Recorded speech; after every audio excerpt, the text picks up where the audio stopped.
sing song.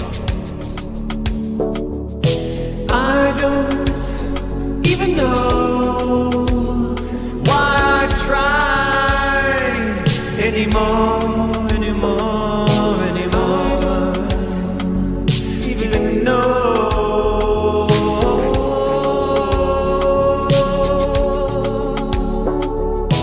I don't even know why I try anymore. Even know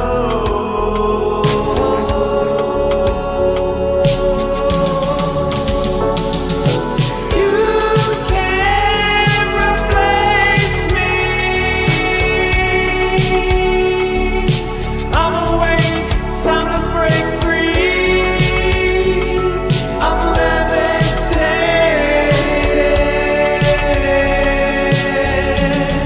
yeah.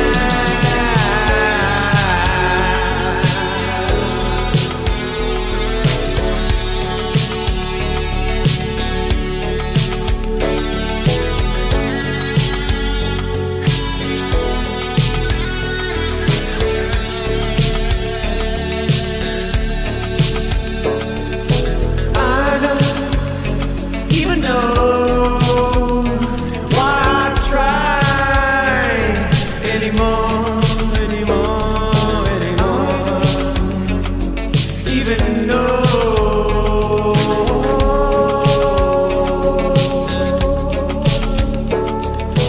I don't even know.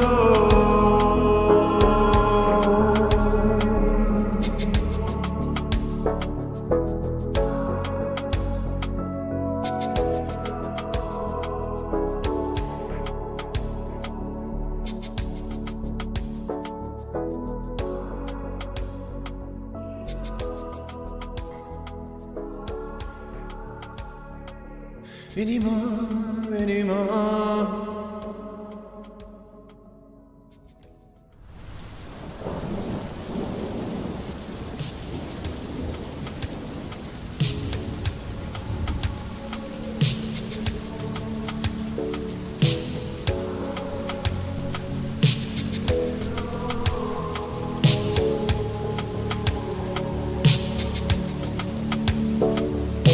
I don't even know why I try anymore. I don't even know.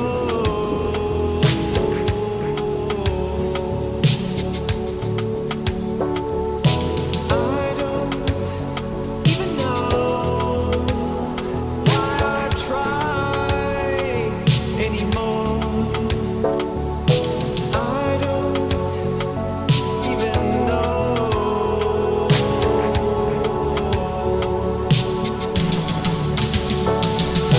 You can't replace me.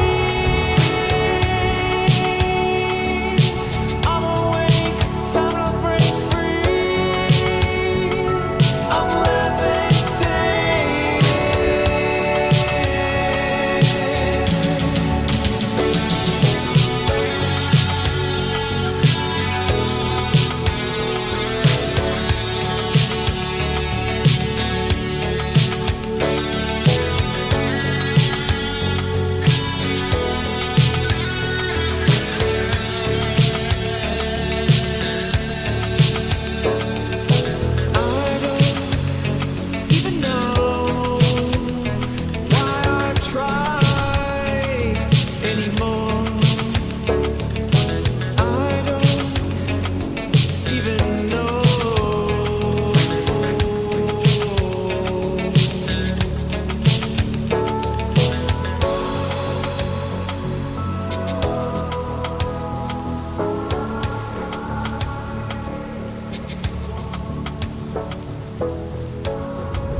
Tell me how, I got nothing to say. Tell me why, but my tombstone is blank. 'Cause I'm not the one who won't try. I'm not letting life pass me by. Tell me when the days are less gray. Tell me where is the road to less pain. How many days before I decay? It's getting so hard to get by. Where are all my trophies in life? And he hated the way he was dying, but the moment he turned on the light, he became what he dreamt of at night when he was young and hungry for life. Set to sail to a place I can't say. Live a life worthy of chase. The time is today. New blood in my veins. I won't be the joker in life, playing the part I don't like. And he hated the way he was dying, but the moment he turned on the light, he became what he dreamt of at night when he was young and hungry for life. And he hated the way he was dying, but the moment he turned on the light, he became what he dreamt of at night when he was young and hungry for life. Yeah.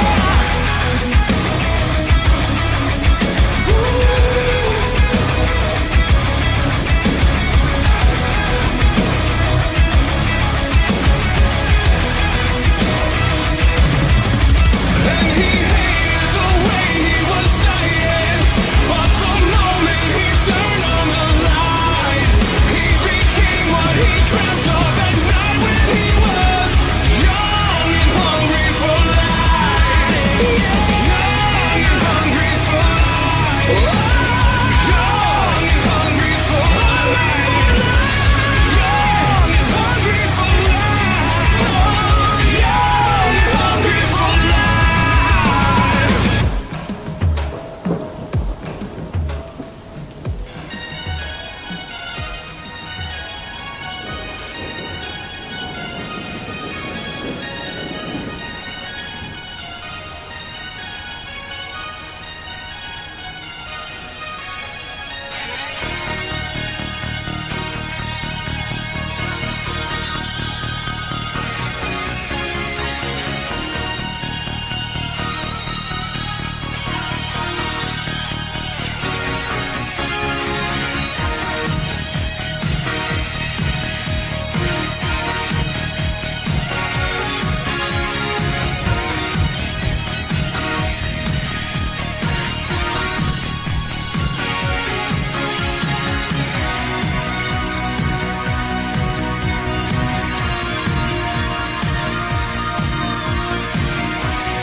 Boring!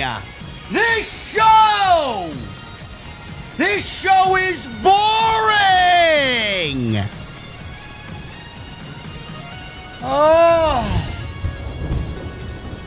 Oh.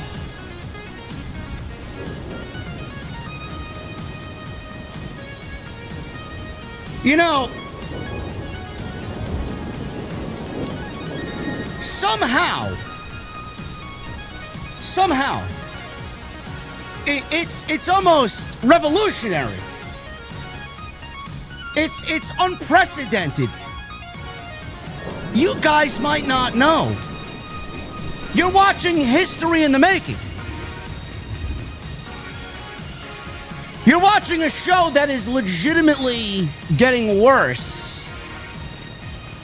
Week after week after week after week. I've never seen anything like it. I've never seen anything like this before.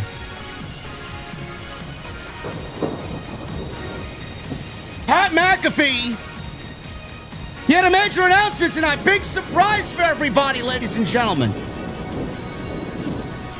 What exactly was that surprise?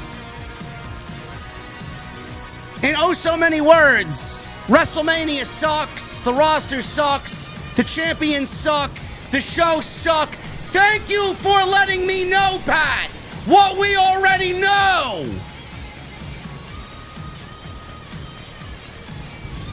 I don't know how much of a rant I got in me, but we're going to the venue, and on this Friday night, I want to know, what the fuck are you guys drinking? I'll see you over there.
It also isn't about excuses. WWE has failed creatively. AEW has failed fundamentally. So why did Triple H lose the plot?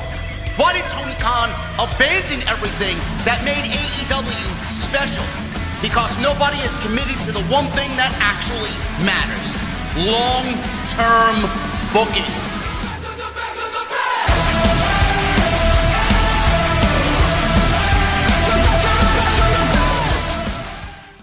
What is going on, guys? Thank you so very much for joining me right here on Off the Script. This is your Friday Night SmackDown post show for April 10th, 2026. I'm your host, JD, from New York, as always, coming to you live from the OTS venue inside my mother's basement.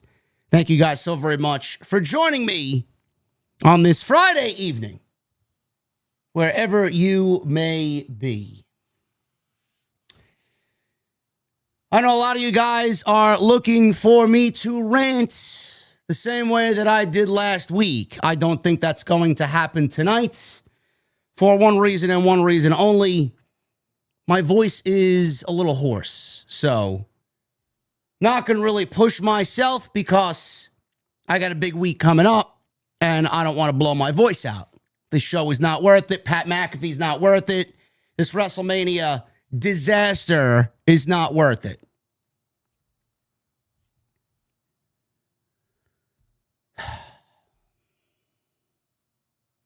It's unreal, man. It really is unreal. This show, it's almost like we're watching in real time. a company that doesn't give a shit anymore. They've given up. They've completely given up. Throwing in the towel. They don't care no more.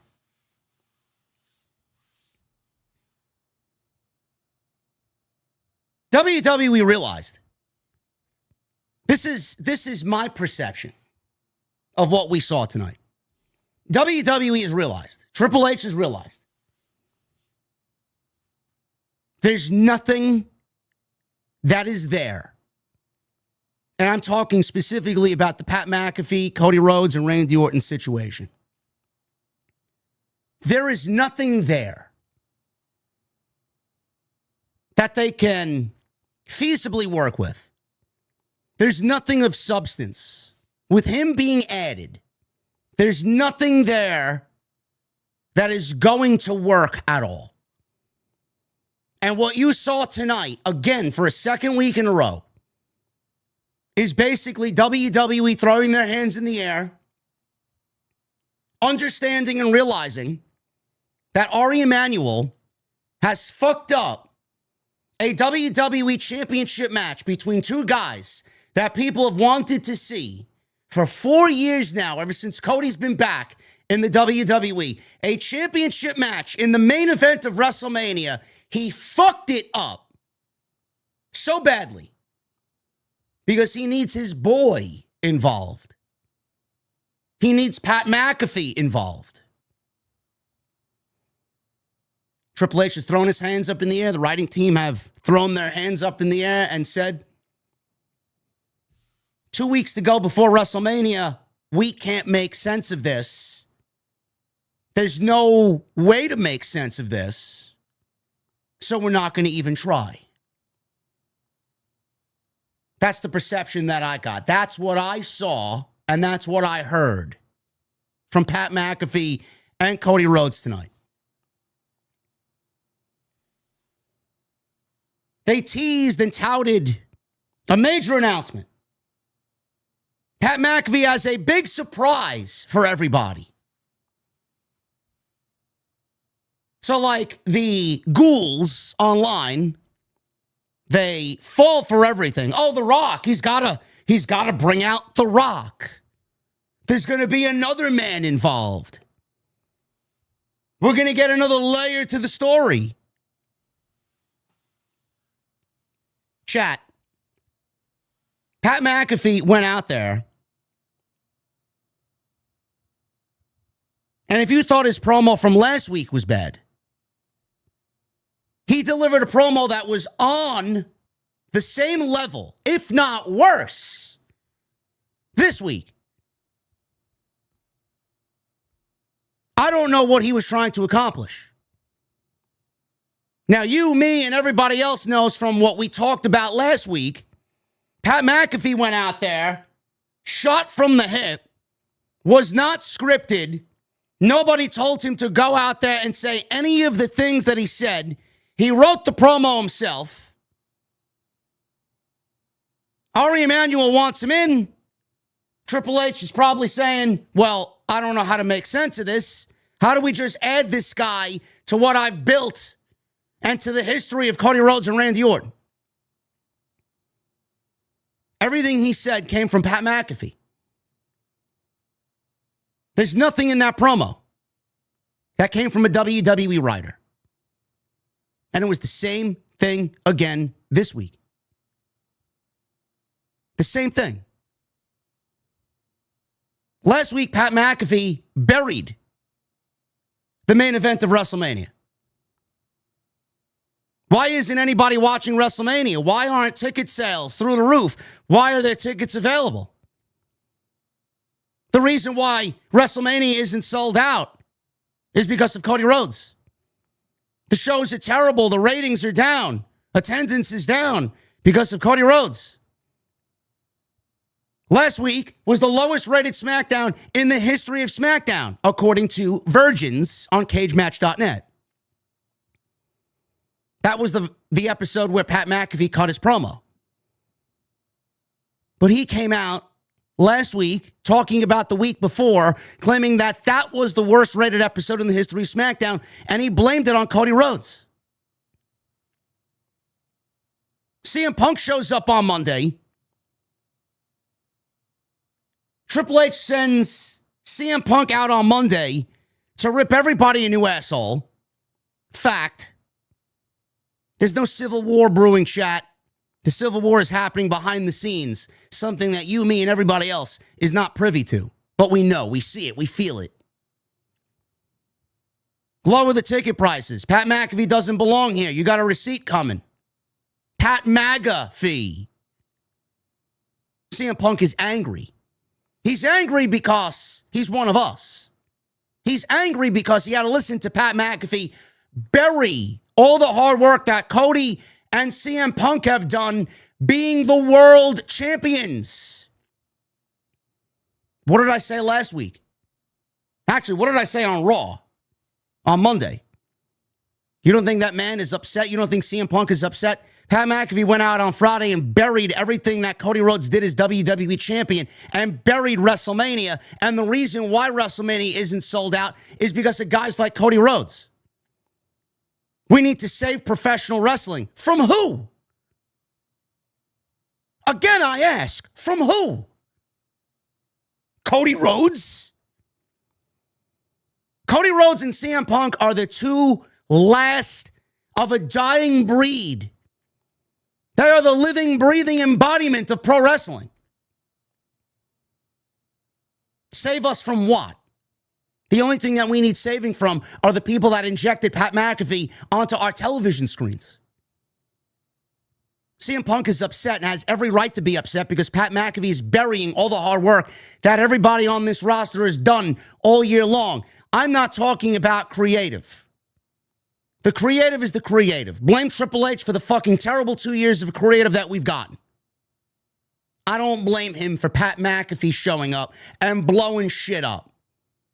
I also don't blame him for throwing his hands in the air and saying, fuck this shit. How can anybody work with what they're given here? I would throw my hands in the air as well and say, fuck it. This is what they want. This is what they're going to get. And we're not going to put any effort into it. Punk is upset because he's main eventing the whole fucking show. He's in the last match on the last night of WrestleMania 42 against Roman Reigns. If you think that Punk went out there and was told to go say these things in regards to Pat McAfee, you're a fool. Triple H sent CM Punk and Cody Rhodes out there as his two best soldiers in this war and told them to go out there and speak for everybody who can't stand this shit because nothing is going to happen to them, which is why Cody said, what are you going to do? Fire me? That really worked out well for you guys last time. They're not going anywhere and nothing is going to happen. Triple H is frustrated. The writing team and management behind the scenes is frustrated.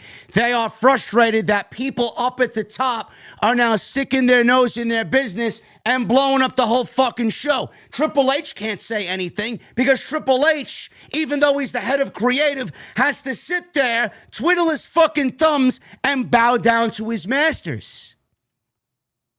What is he going to say? What is he going to say? He's not a McMahon.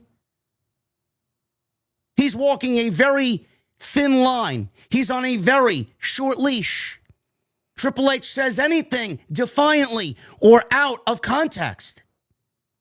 He's already on the hot seat. Who do you think they're blaming for all the bullshit that you're getting? Him. He defiantly speaks up to somebody above his pay grade. What do you think they're going to be thinking? They're going to speed up the process of replacing him. Punk is upset. Cody's upset. We're upset. Everybody's upset. Damian Priest was even interviewed today and said this shit sucks. That wasn't scripted. This shit sucks. There's legitimate internal frustration backstage from everybody. It doesn't make any sense. So what does WWE do? They got the marks. They got the fools online completely running around in circles. Oh, this is a civil war. Oh, we're going to get Vince McMahon back, and we're going to get The Rock back, and we're going to get this big civil war playing out. Yes, The Rock, who has 2 or 3 more movies to film this year alone. Yes, I'm going to put all my hopes and dreams of a great storyline in the lap of Dwayne Johnson, who's not going to be there. And if he shows up at WrestleMania, he'll probably disappear for another 12 months. The same Dwayne Johnson that should have showed up at WrestleMania last year but opted not to because something happened behind the scenes that you and me and everybody else is not privy to. Yes, a civil war with Pat McAfee leading the charge. That same Pat McAfee who's got a very short time with us on TV. It can't be any shorter than it is now. I wish. He'll be gone by July, August for college football. Where's he going? He don't have much time with us. So what exactly are you going to get? What type of civil war are you guys fantasizing about? The civil war is happening behind the scenes. It's never going to play out on television the way that you are dreaming about. You can sit there and listen to Pat McAfee heal it up. You can sit there and listen to Pat McAfee talk about low ticket sales and Cody's a failure as a champion and call CM Punk fat. His major announcement tonight had nothing to do with WrestleMania in an on-air storyline capacity. His major announcement tonight was to come out there. The show sucks. The champions suck. WrestleMania sucks.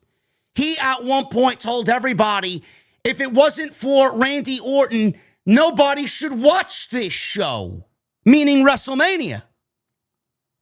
If it wasn't for Randy Orton, who he's in cahoots with to save pro wrestling, Pat McAfee legitimately went out on live television during WrestleMania season, a week before WrestleMania, and told everybody if it wasn't for Randy Orton, don't bother watching WrestleMania.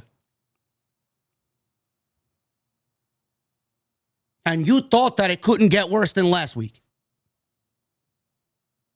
Never in 1,000 lifetimes would I have thought someone on television is selling a WWE Championship match on the premise of the show sucks. If it wasn't for Randy, WrestleMania is virtually unwatchable. The champions suck. The fans suck. The ticket sales are low. But please come out and watch us save pro wrestling. And my major announcement is 25% off all WrestleMania tickets on Saturday only. Now through Monday.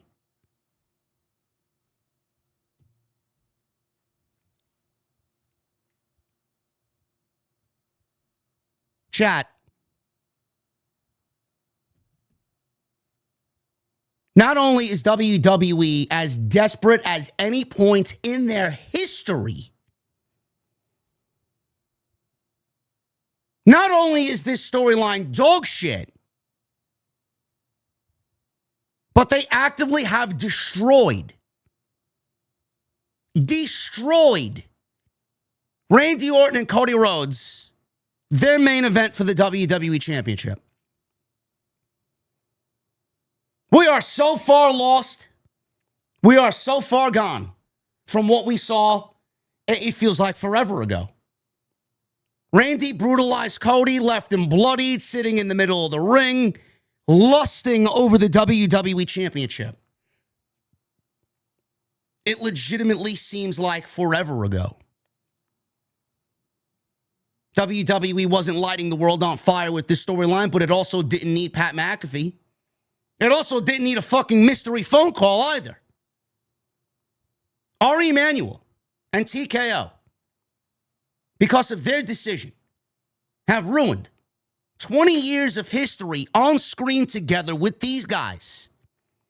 Ari Emanuel has ruined the night one main event for the WWE Championship, a match that fans have been fantasizing about because of the sheer backstory between Cody Rhodes and Randy Orton. Ari Emanuel decided that 50 years of in-ring action between these two guys combined,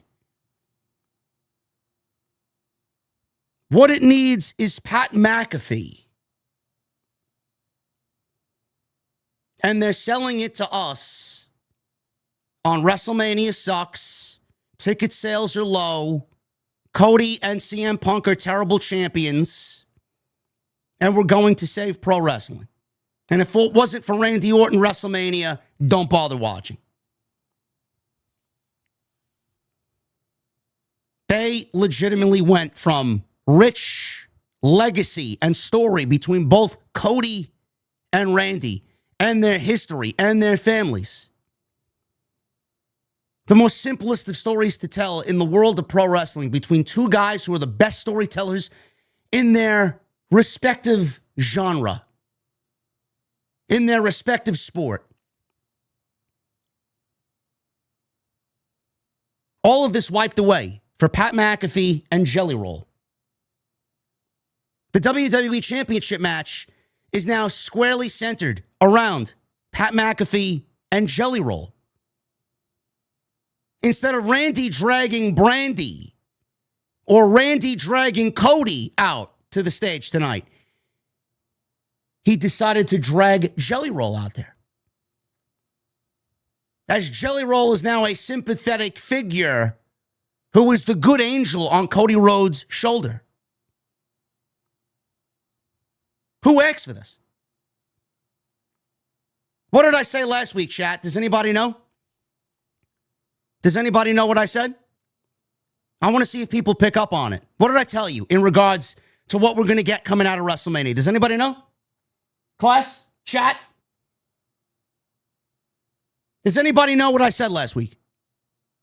I want to see if somebody in the chat picks up on what I said.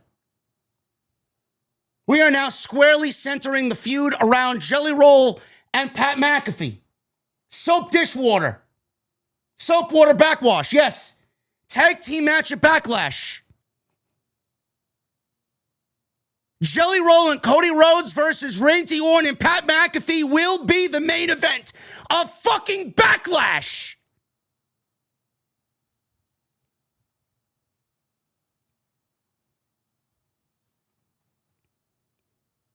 If you think this is a company that cares, if you think this is a company that is trying,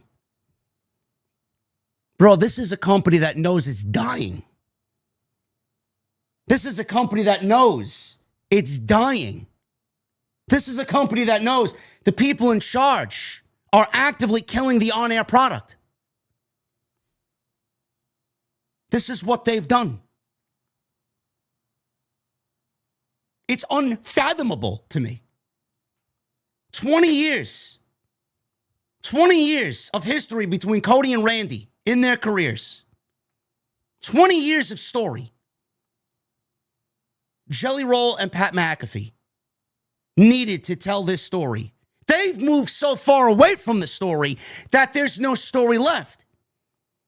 They've moved so far away from the story that the only story that remains is Ari Emanuel jerking off to his celebrity fucking friends. And Randy Orton and Cody Rhodes both have to suffer the consequences because of dumb, clueless, fucking absolutely selfish billionaires who don't know a fucking thing about what the fans want and what they don't want.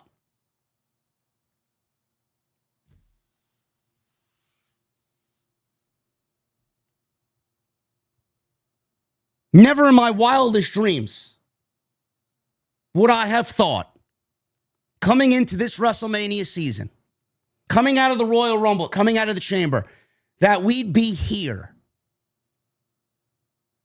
I've been on record saying that WWE, the original plans for WrestleMania, if everything went WWE's way, would have been Seth Rollins versus Roman Reigns and CM Punk versus Cody Rhodes. That was the original vision for main events 1 and 2 of WrestleMania.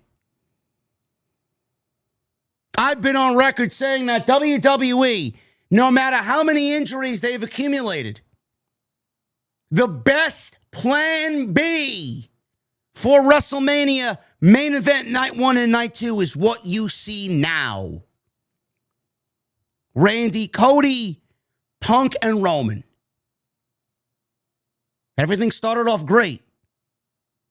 Never in my wildest dreams did I think coming out of the chamber, we would be right here, right now, talking about how Cody and Randy is fucking dead. It's dead. I have absolutely zero interest. Zero interest in what they're doing. And no, Pat McAfee is not a heel for the fucking unintelligent geeks online. Pat McAfee's a heel. He's getting the right reaction out of you. Pat's getting good heel heat. No, Pat McAfee is getting terrible heel heat. Pat McAfee's getting go-away heel heat. Pat McAfee's not playing a heel. Pat McAfee is just on television because Ari Emanuel wants him there. A heel is not going to go out there and work for a company claiming that the show that they're putting on in a week, which is the biggest wrestling show of the entire year, is failing in every single aspect. That's not what a heel does. How do you look at that and claim that Pat McAfee's a good heel? That's the type of heel that you want to boo. That's the type of heel you want to get behind and say, yeah, man, he's doing a good job. We know why the ticket sales are low. We know why the interest is low. We know why nobody is really excited about WrestleMania. None of it has to do with CM Punk and Cody Rhodes. All of it has to do with the people up top, above Triple H, above creative. Triple H is to blame, yes, but you just put the fucking cherry on top of the shit sundae. And you bringing to light all these different problems and blaming the people who should never be blamed for this is not what I call accurate storytelling. It's not what I call good storytelling. What you're doing is counterproductive. These people have put more interest on you buying a fucking ticket to a terrible product instead of putting the interest and effort into telling the stories. If you actively go out publicly and back this decision, you are just as bad and you are the active problem. Just like Pat McAfee and Ari Emanuel. How can you sit there? How? And claim this is a good job by Pat McAfee, claiming all these bad things. Meanwhile, they've put no effort into telling the actual story. The story is WrestleMania tickets aren't selling. Please buy a ticket. Come watch Randy beat Cody. You're putting an emphasis on selling the tickets and making sure people buy tickets now at a heavily discounted rate instead of selling the actual stories for the matches that we are going to see next weekend.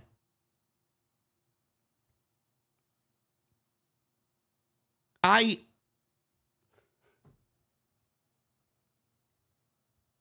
don't know. I genuinely don't know.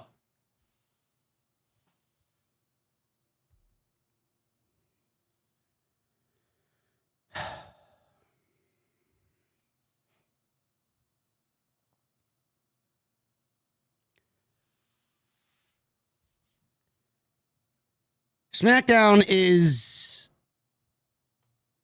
one of the worst shows. This is like the last time I seen SmackDown this bad was Jinder Mahal era.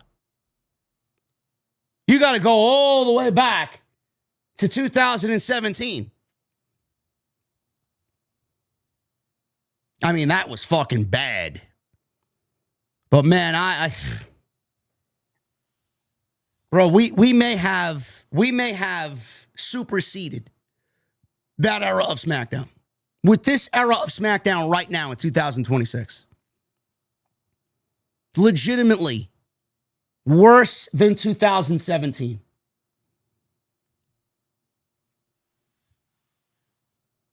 Royce Keys made his debut tonight. He wrestled Humberto of Los Garza. The last time we saw Royce Keys in an active WWE ring was the Royal Rumble. They decided to wait until WWE descended upon San Jose to debut the hometown guy. Sounds like they just remembered that Royce Keys was actually an employee of the company. 1 week before WrestleMania, let's debut him on Friday Night SmackDown. Danhausen. He legitimately wrestled on the show tonight. He went one-on-one with Kit Wilson. Jade Cargill. She was in the main event. One of the worst shows of the year, headlined by Jade Cargill. I'm not shocked. She went one-on-one with Io Sky. The same Io Sky, chat, who, by the way, has no WrestleMania match. As long as we make room for Jelly Roll had 3 segments on tonight's show. But Io Sky is not good enough to make WrestleMania. You know who else isn't on WrestleMania? Carmelo Hayes. 1 week to go. I was hoping on a wing and a prayer, Carmelo Hayes would make the WrestleMania card. WWE clearly has no interest in putting Carmelo Hayes on the WrestleMania card. Another guy who absolutely deserves a spot, benched. Drew McIntyre and Jacob Fatu had a nice brawl tonight. Other than that, if you miss SmackDown, I swear to God, chat, you miss nothing. You miss nothing. We're going to go over the show tonight. I thank you guys for joining me here on this Friday night. It is your Friday Night SmackDown post-show for your April 10th, 2026. Again, I apologize for my voice. Don't know what happened. Don't know what happened. We were live on Wednesday. I felt good Wednesday. I didn't really do much of anything yesterday. Woke up today, didn't feel good.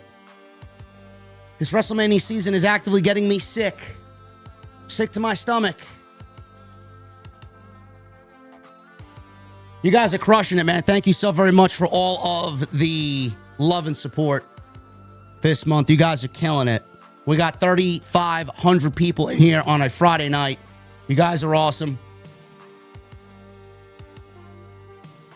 Go check out all the great content on the channel. We were live on Monday. We covered that CM Punk pipe bomb on Monday. You guys did unbelievable there. I think that review is at 50,000 views. Tuesday Night Titans with the Solid Monster. We went over the Punk promo, the Pat McAfee promo. 50,000 views on TNT.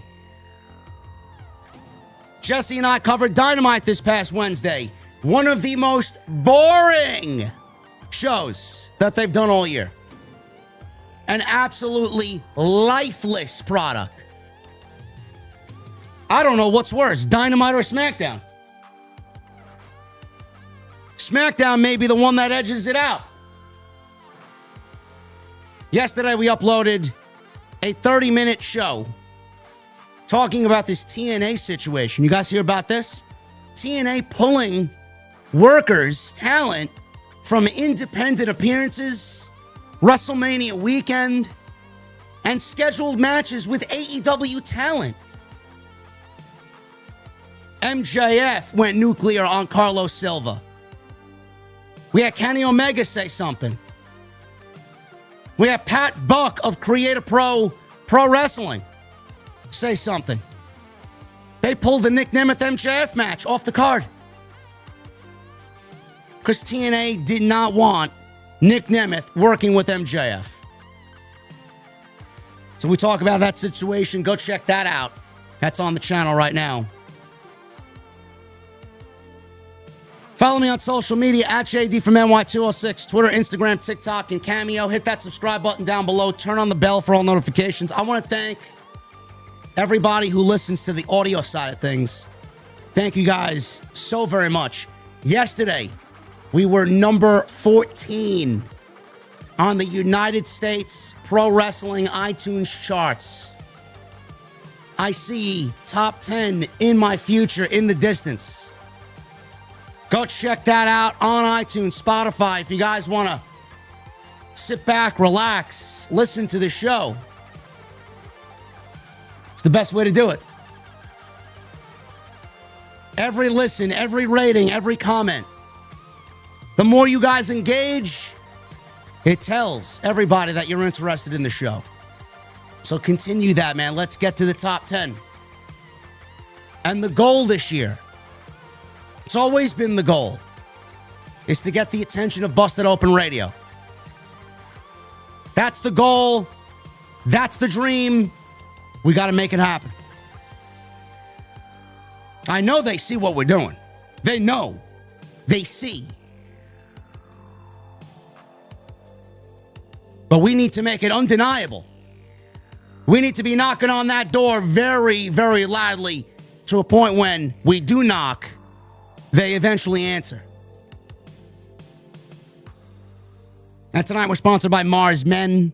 Make sure you guys go visit mengotomars.com. We'll talk about my friends over at Mars Men a little bit later on in the show.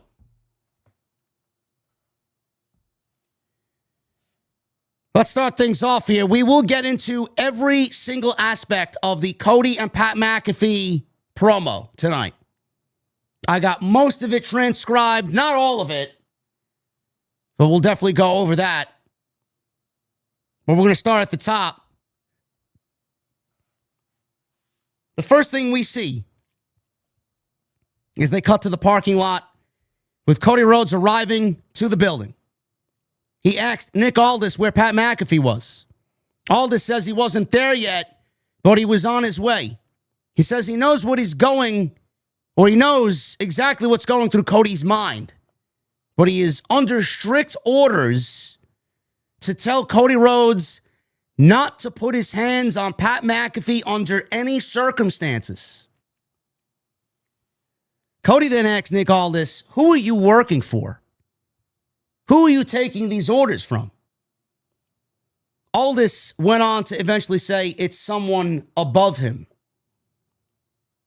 These one-liners where Nick Aldis says it's someone above his pay grade or someone above him, none of it ever comes to fruition on television. It's never really anything that they play off on television. Who's telling Nick Aldis to tell Cody not to put his hands on Pat McAfee? It's the same guy that both Cody Rhodes and CM Punk indirectly mentioned in their promos this past week. It's coming from Ari Emanuel. It's coming from TKO. It's not something they're going to play out on television. Jelly Roll. He rolls on up. He showed up and asked where Pat McAfee and Randy Orton were. Aldis told him, do not engage. There's too much at stake. Please stay out of this. Yes, please stay out of this. Jelly Roll says he doesn't have anything to do with McAfee or him. He told Cody it's about him and Orton. And he said he's fighting for something bigger than his own story this time. You want me to believe that Cody is fighting for something bigger than fighting for his own story? Like, who writes this shit? Genuinely. How does anybody take anything said here seriously? Cody, what you're fighting for is bigger than your own story this time. Motherfucker, Roman Reigns had a 1,400-day title reign. The Bloodline held WWE hostage, held the WWE title hostage. They ruled the show for 5 years. On top of that, Cody came to WWE and wanted to finish his story for his father. You mean to tell me that everything we saw going from 39 into 40 is bigger or is not bigger than what we got here? Like, this is bigger than that. Just based off that and that alone, Jelly Roll should be off TV. We start SmackDown with Cody Rhodes and Jelly Roll. Let me reiterate that. We start SmackDown with Cody Rhodes and Jelly Roll.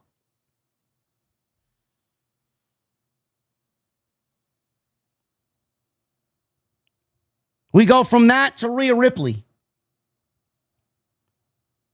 Rhea Ripley makes her way out to the ring.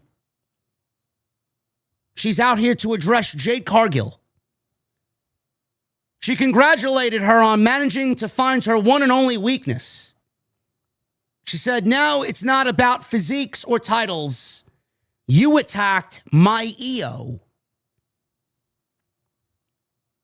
She told her to come out here so she could whip her ass.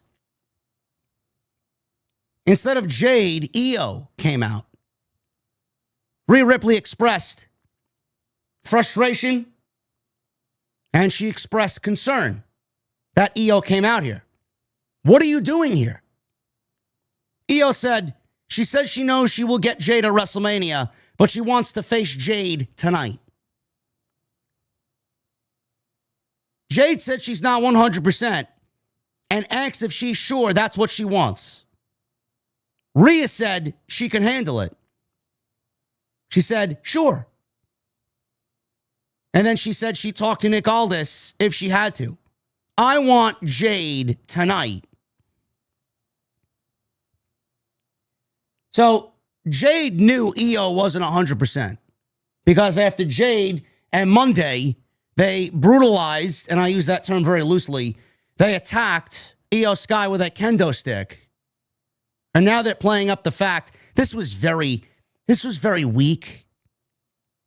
Nothing that they do is going to create any interest for Rhea Ripley and Jade. Rhea Ripley and Jade has been so low budget and so low effort as far as telling a story and getting interest in this championship match. You are going to have a very difficult time trying to convince me that the only reason why this match is happening is because they need to put Jade on some sort of pedestal and they need to give her a good look at WrestleMania. And the only way that we can do that is with Rhea Ripley. And at the same time, Rhea Ripley gets a championship match and she's in a big-time WrestleMania match and everybody goes home happy. What they did on Monday was weak. Michin and B-Fab held Rhea Ripley against her will in the corner as Jade gave a very poor and a very weak beatdown with a kendo stick on Io Sky.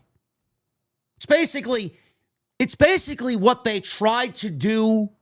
They tried to recreate the Adam Copeland and Beth Phoenix spot from AEW All Out. They tried to recreate the same spot. Funny enough, it's the same spot that they did in the AEW Women's Blood and Guts match. Literally the same thing. Where Toni Storm had to watch Mina Shirakawa brutalized in that Blood and Guts match. It's basically the old Judgment Day deal as well, where Rhea Ripley gave a concerto to Beth Phoenix. Same thing. Which eventually led to Edge and Finn Balor wrestling at WrestleMania. Same thing. Yeah, you want me to buy into rehash Jade and Rhea and find some sort of sympathy for Io Sky and Rhea Ripley because Jade Cargill attacked Io and Rhea had to watch. Bro, a third grader could write this story and make it more interesting. This shit sucks. Every bit of it sucks. None of it has made the match any more interesting. None of it. Your main event for Friday Night SmackDown is Jade Cargill versus Io Sky, non-title match.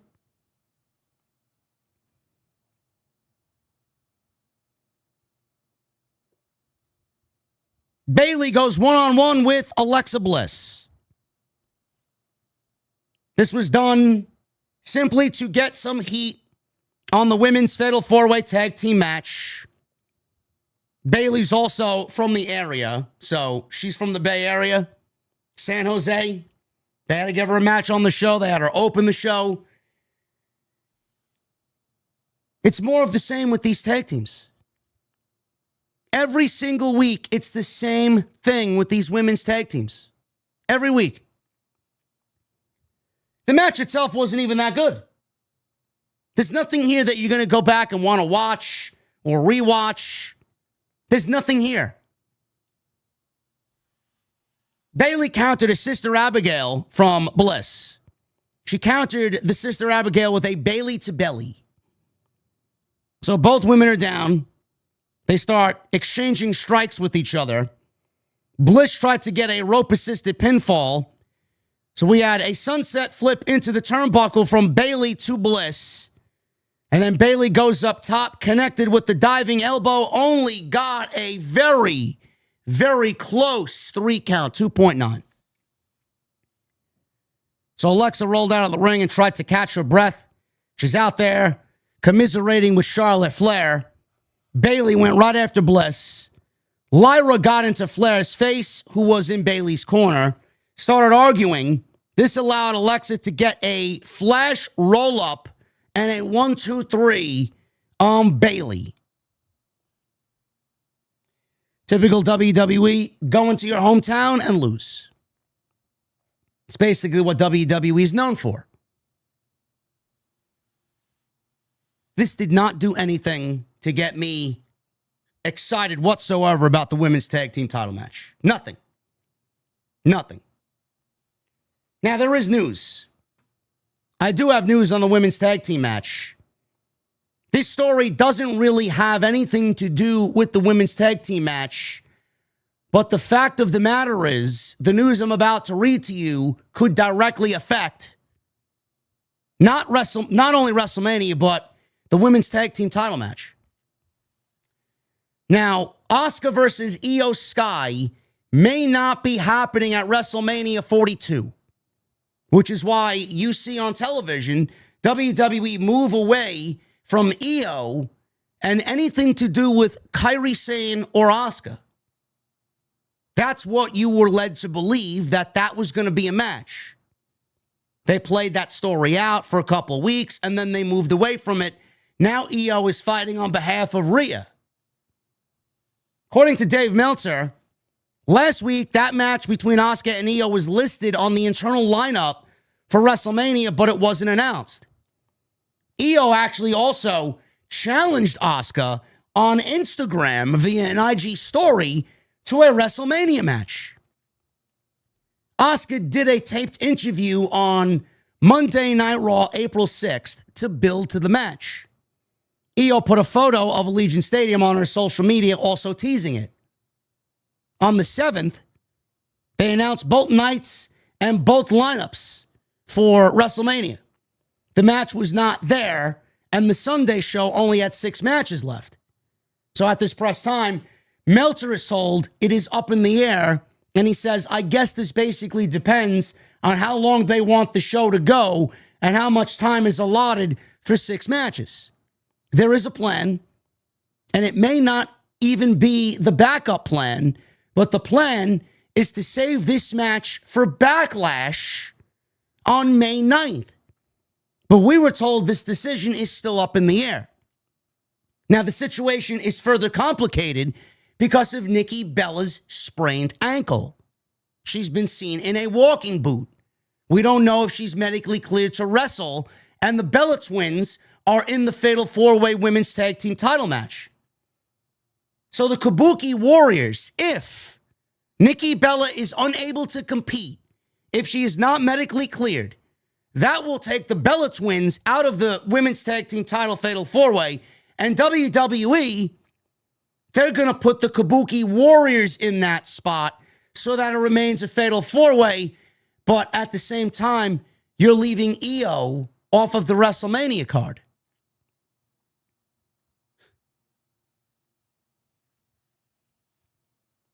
Chat. I know my voice is fucked up, but my brain is 100% functioning. How How are you a WWE creative writer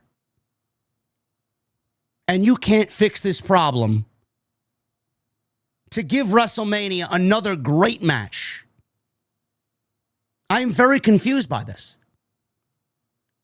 Why do we need the women's tag team title match to absolutely 100% be a fatal four-way? I don't understand this. If the Bella Twins are unable to compete and you need to remove them, why do we need it to be a fatal four-way? What's wrong with making it a triple threat match? The more teams you have in that match, the worse the match is going to be. You make it a triple threat match, the match actually might be better than if it was the original fatal four-way. Why not keep it a triple threat match so that you may include Asuka versus Io? So what WWE is theoretically doing is they're opting to put the Kabuki Warriors in the fatal four-way spot if the Bella Twins can't go. And because of that decision, they're actively going to keep Io Sky off the WrestleMania card, and she's not going to have a match this year.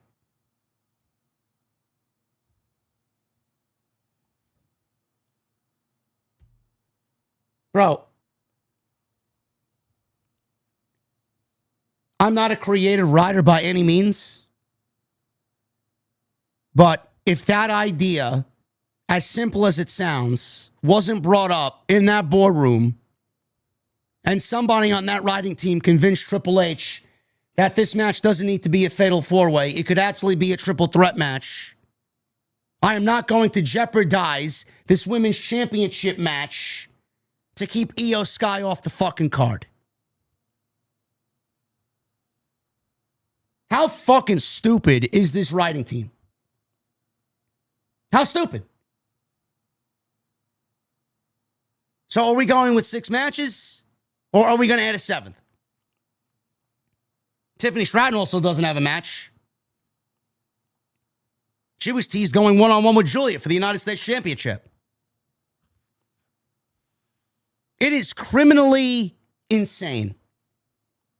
Creative malpractice that Io Sky was at last year's WrestleMania on Sunday, night 2, and she gave everybody with Rhea and Bianca what might have been the best women's match in WrestleMania history.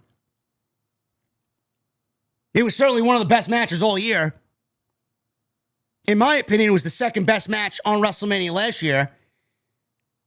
Io Sky was a part of one of the best WrestleMania matches of all time last year with Rhea and Bianca. And this year, she doesn't have a spot on the show.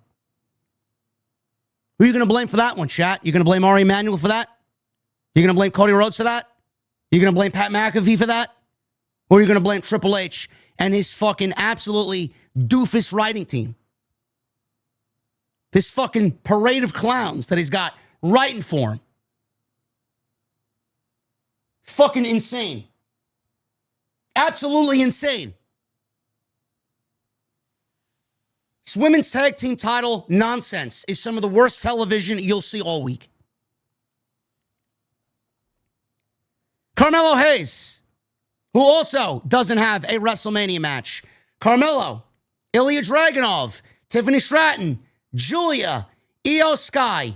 Bro. Those 5 names, Carmelo, Io, Tiffany, Julia. You gotta be fucking, you gotta be kidding me. Tiffany Stratton. In the World Championship match last year, not on the WrestleMania card this year.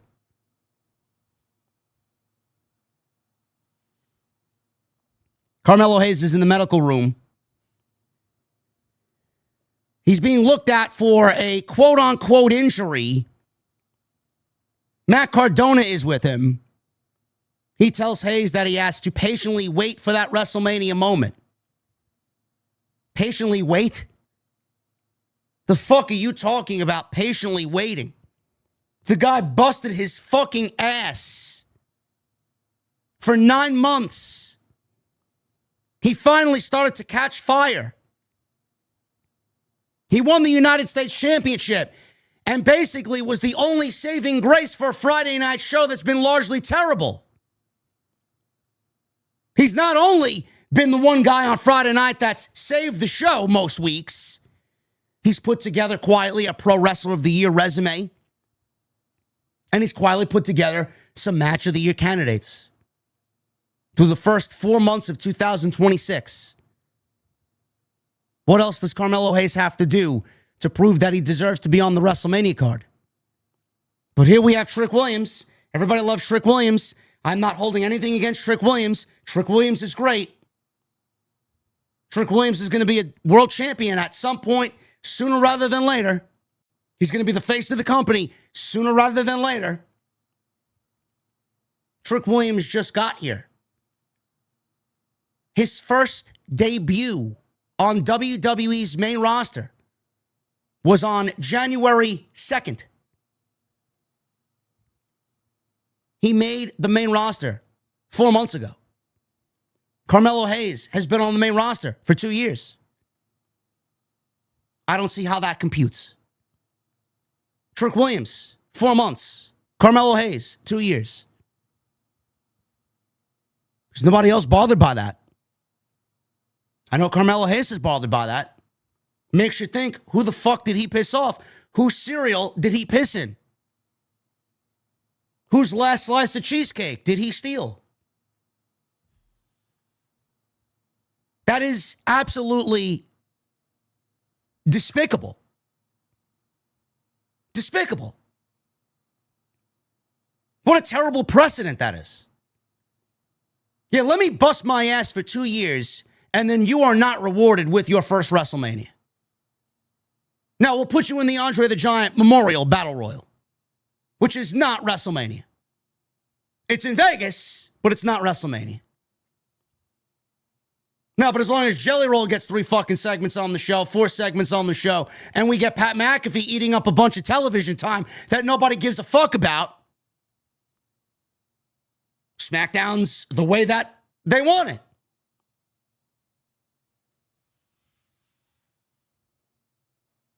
Fuck out of here. Trick and Lil Yachty walk in. Trick told Hayes he thought he was going to win. Hayes says it was Trick's fault he lost the title in the first place, which is true. I don't know why he asked for a match with Sami Zayn. He just should have asked Nick Aldis to put him in the fucking match for the triple threat at WrestleMania for the United States title.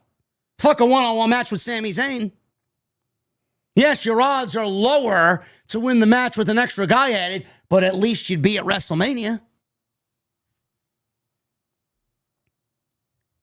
Lil Yachty says now he gets to watch Trick win the United States title at WrestleMania from his couch. Yes, let's throw some more dirt on the grave there, Lil Yahtzee. Hayes says when he gets better, he can bet that he's coming after Trick Williams. Trick asks Cardona what he was looking at. Cardona says he's sick of the guests running their mouths like they run the place. Shoot. Lil Yahtzee told Trick he should take on Cardona tonight. Trick didn't like the idea at first, but then he eventually agreed to wrestle Matt Cardona tonight.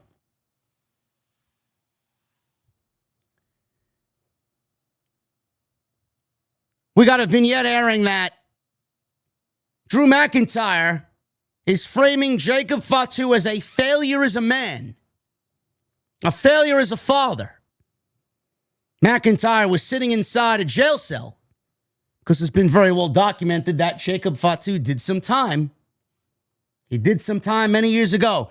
He said Fatu chose a life of crime over his family.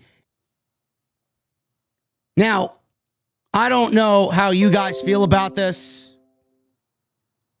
Do any of you guys remember maybe you don't because, who the fuck's watching the show? There was a segment on AEW Dynamite. It was Darby Allin and Jon Moxley. And before they wrestled, Darby Allin and Jon Moxley were inside a jail cell, or they were inside a penitentiary, and there was a glass separating them. I don't know what they call them. It's like, you know, when you go to the visitation center and you're visiting the inmates there, they were separated by that, and they were speaking to each other through the glass. If WWE, this is how devoid of creativity WWE is. They thought that they were doing a good job by having Drew McIntyre simply sit in a jail cell talking about Jacob Fatu's life of crime and the fact that he was a criminal. This company does not know how to have any fun whatsoever. Bro, the entire fucking interview should have been a face-to-face in the same way that Jon Moxley did with Darby Allin. They should have been seated together, separated by fucking plexiglass. One talking to the other, expressing all this face-to-face, man-to-man, in the jail, with some dark, brooding music and some dark lighting to give it that feel. Why is it so difficult to make good television, creative television? If AEW can do it, why can't WWE do it? I know they're capable of doing it. They've done it before with Roman Reigns and CM Punk. They've done it before with Cody and Roman Reigns. Why? Seems like they just have given up. They don't care. We're this close to Mania. Let's get it over with. It's like it's a burden to them to create good television. The words McIntyre said were right. The way that they went about it, the way that they executed it was fucking as uncreative as you could be.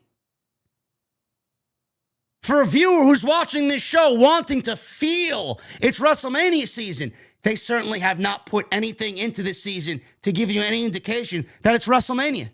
Nothing. These small steps go a very, very, very long way, especially in telling a story that you've been telling for the last 9 to 10 months. Kathy Kelly caught up with Jacob Fatu on his thoughts about McIntyre's comments from within the jail cell. He starts talking, and in walks Solo Sikoa. And he's backed by the rest of the MFTs. He said anytime McIntyre or anyone brings up his past, it makes their family look bad. He says he's a big embarrassment. Fatu looked at Solo and said, "We're not doing this today." He says they can run it back.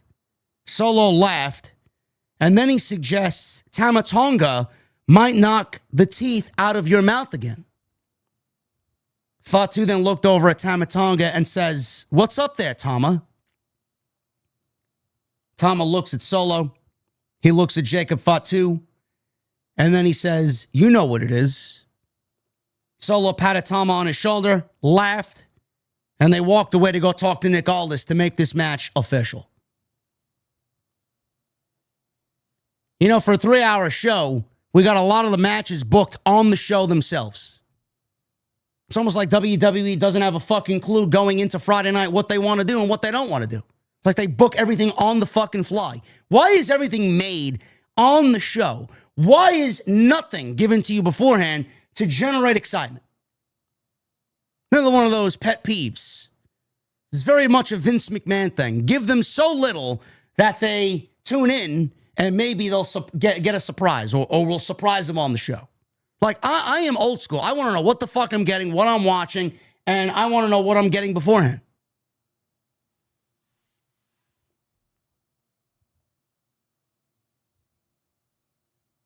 We got a vignette of Royce Keys. He's walking the streets of Oakland, speaking about gang violence and drugs. His grandparents, who certainly weren't having any of that. He visited his childhood home. We didn't have a lot. All we had was each other. He said wrestling brought him so much happiness. Not a lot of people can make it out of here. He's talking about his motivation. And he says, I refuse to be defined by where I'm from, but instead by where I am going. Royce Keys. They did hype this up. They did announce this on the website. Royce Keys, his in-ring debut, one-on-one against Humberto Carrillo. Poor Los Garza, huh? Solid tag team. Not given any time to shine whatsoever. Not given any sort of treatment to get their act over, to get their character over, to get their promo over. Nothing. In a division that is completely dead. Dead. One of your more solid tag teams. Used as jobber. Royce Keys wins in 3 minutes. I actually was surprised that this match went more than 90 seconds, to be quite honest with you.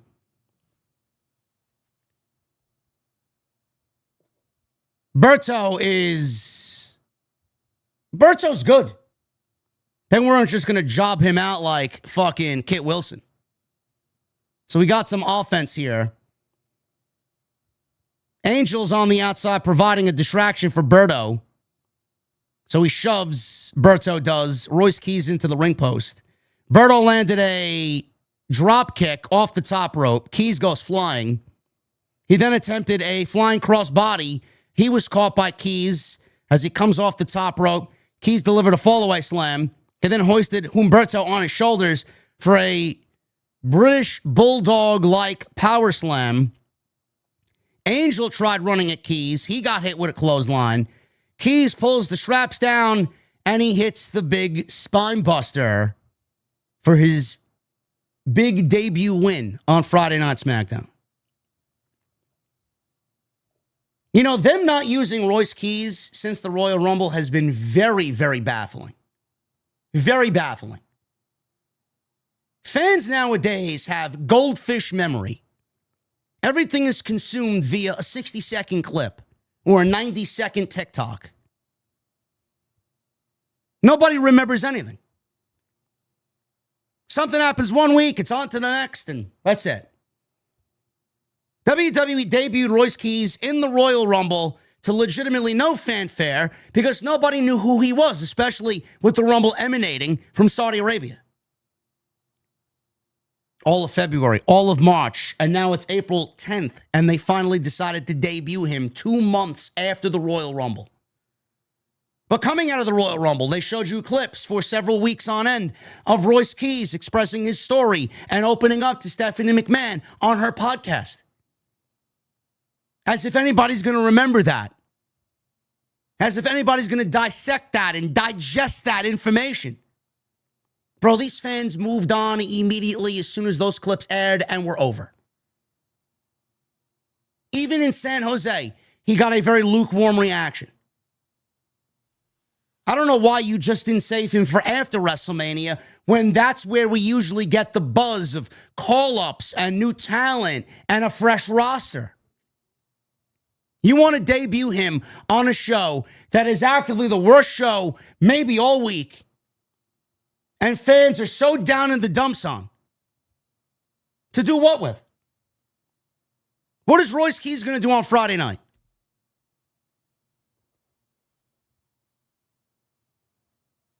I didn't feel anything towards Royce Keys' debut. Nothing. You, me, and everybody else that knows him already seen him in the Rumble. We waited and waited and waited and waited for WWE to pull the trigger, and then they finally decide 2 months later, let's debut him on Friday night. Bro, that anticipation, that excitement, that moment where we were all talking about him leaving AEW is gone. You let him sit idly by and wasted all that fucking hype and momentum that the fans started on social media. He's ice cold. Instead of using him when he was hot, coming from the enemy competition, you let him sit, cool off, and now he's got to start all over again.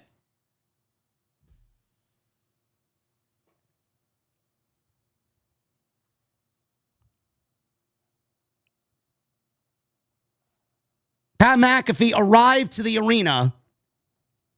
He pulls up. Nick Aldis is waiting for him outside in the parking garage. He asks Nick Aldis, did you give them the orders? He says, yes. I told everybody that they're not allowed to touch you. Jelly Roll confronts McAfee, and he demanded to know if he told Randy Orton to RKO him. Jelly Roll is all over the place. McAfee said no, but he shouldn't have been out there between Randy and Cody. He asked what he was doing. McAfee says he wouldn't understand because he's an outsider and it's a lot bigger than work here. McAfee then asked security to get this ex-convict outsider out of here, please.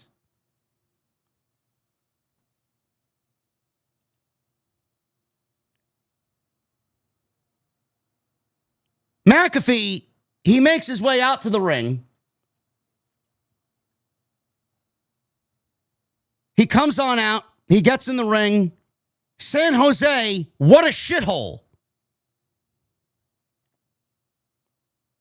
Yes, more of that real heel heat, huh? Everybody is just sick and tired of him, so let's go out there and shit on the crowd for some cheap heel heat. He said fans shouldn't boo him because he's the hero in this entire thing. He says they cheer for the spineless bums like CM Punk. He asked fans if they liked when he called him Pat McAfee. He said he's an adult with a brain, so it was hard to take him seriously because he was wearing a WWE officially licensed CM Punk jacket and under that, an officially licensed WWE t-shirt. He says he has hundreds of items he's selling to the fans. He asked if when the TKO merchandise check comes in, does the cash go to the needy wrestling families who can't afford wrestling tickets or right into the bank account titled, I'm sorry, Saudi Arabia? Pat thought he was slick with that comment. That comment got absolutely no crowd reaction. Zero. Pat McAfee goes on to exclaim that CM Punk is a fraud. He's like a politician. All talk, no action. He said he had an opportunity to change things, but he got in a room and sat on his stomach and rolled over like the little bitch that he is. He then gives the fans the middle finger. Said he's a man of action and an agent of change. Everything I say, I actually am. He said when he brought up that ticket prices were too high, especially when sloppy, fat bag of bones, CM Punk, is one of the main eventers, I couldn't help but agree with him. He asked why anybody would want to spend their money to watch that WrestleMania. You mean the Night 2 WrestleMania that is infinitely better than Night 1? I don't know if Pat's looked at the cards, but Night 2, even though it's 6 matches to Night 1's 7, Night 2 is better than Night 1. And your main event that you've been injected into, which is now fucking dead, and the interest has gone out the fucking window, and you've made it anything but about the WWE Championship, and you've now actively ruined the fucking main event that everybody's been wanting for 4 fucking years. Yes, I want to watch that WrestleMania, not the one that you're a part of.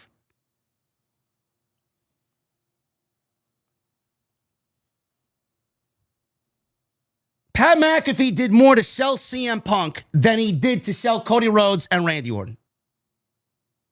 Who is Pat feuding with? Is Pat feuding with CM Punk? Or is Pat feuding with Randy Orton and Cody Rhodes? Which one? Which program does he want to be a part of? I'm sorry, Saudi Arabia bank account. Zero reaction.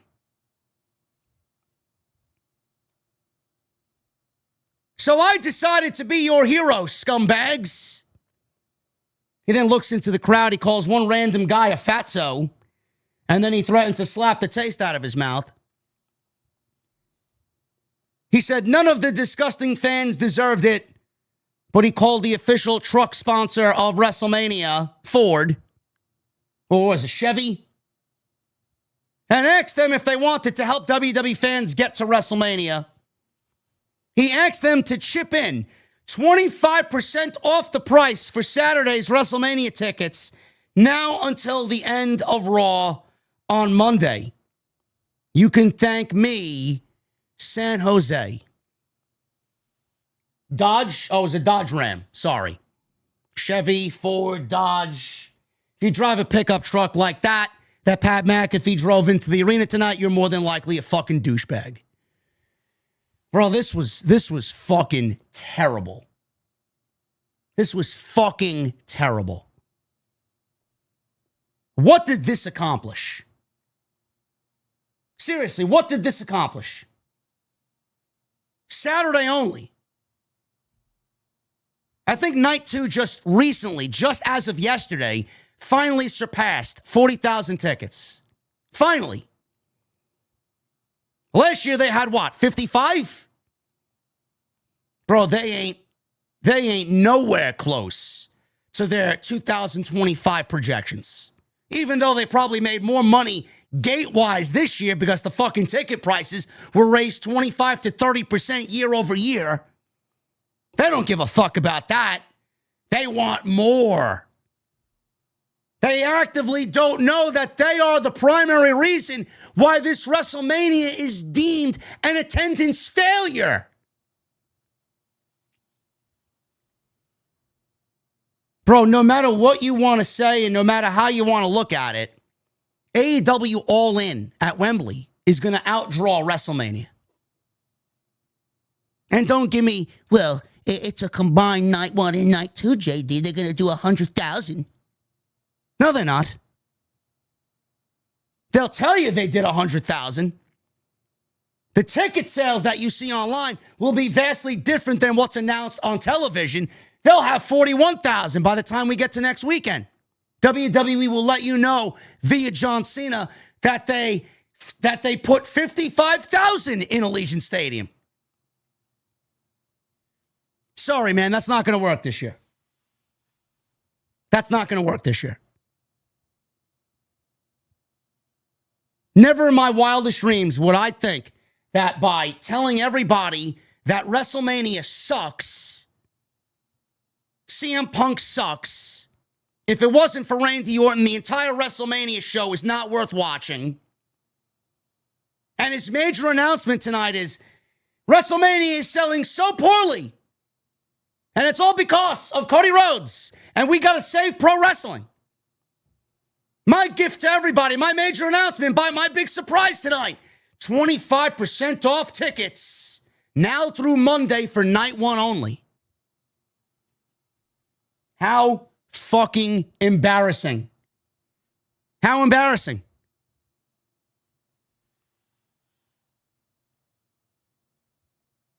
He then goes on to say he would not recommend Sunday night's WrestleMania for anyone.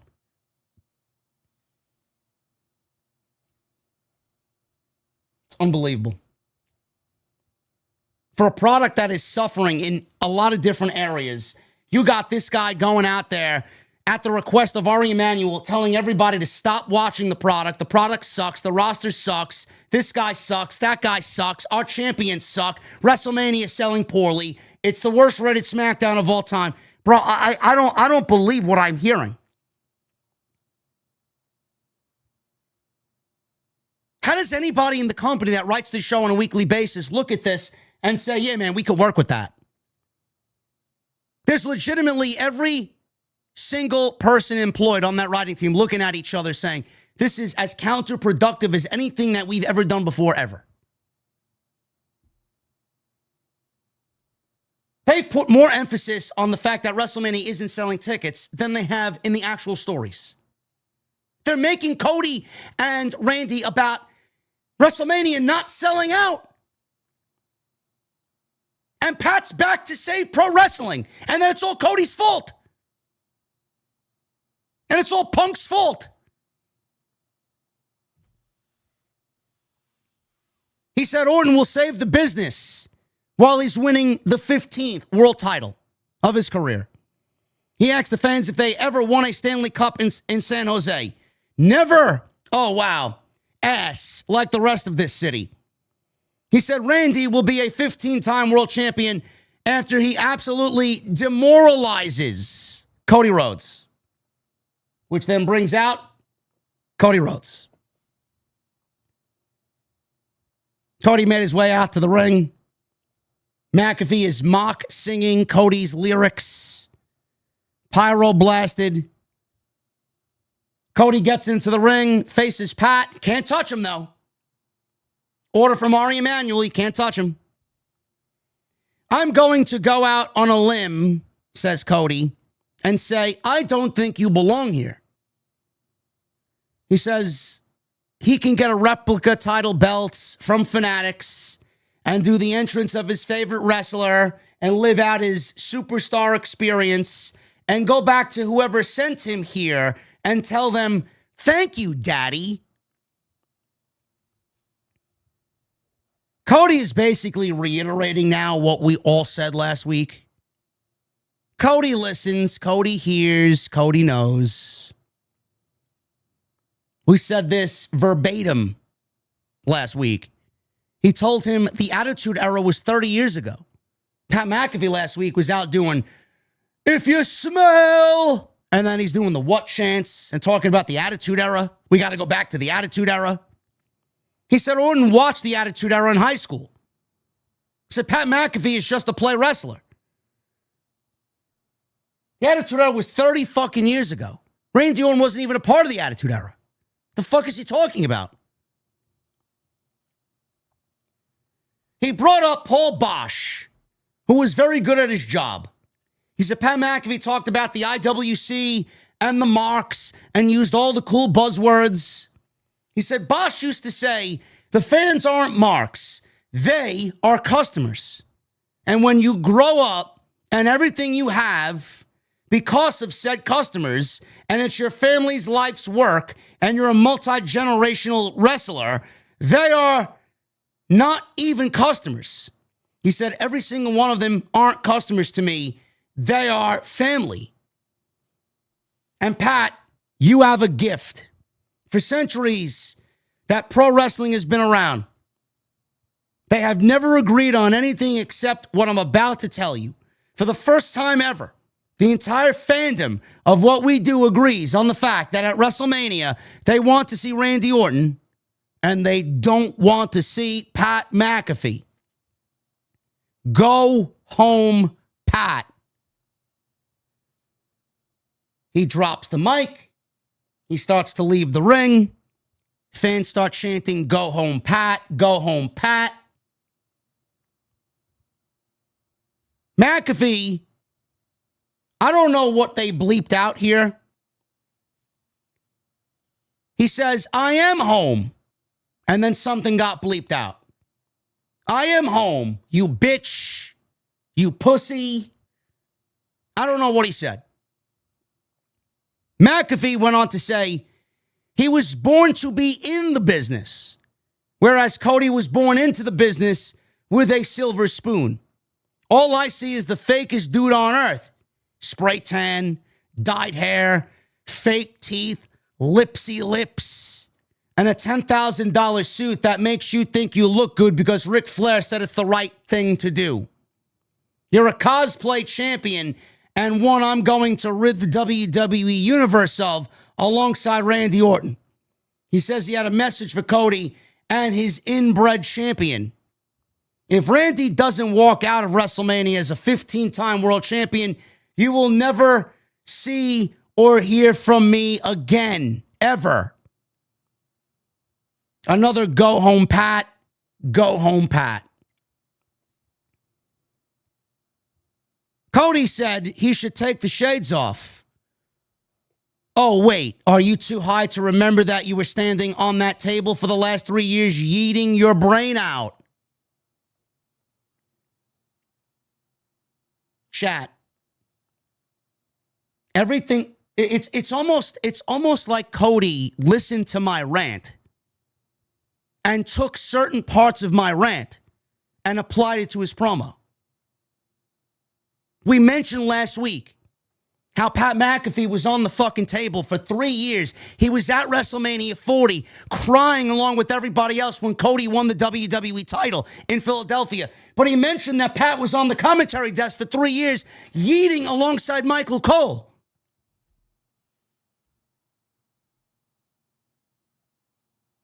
And he tells Pat to take off the shades, but he's too high to remember that he was doing that same exact thing for the past 3 years.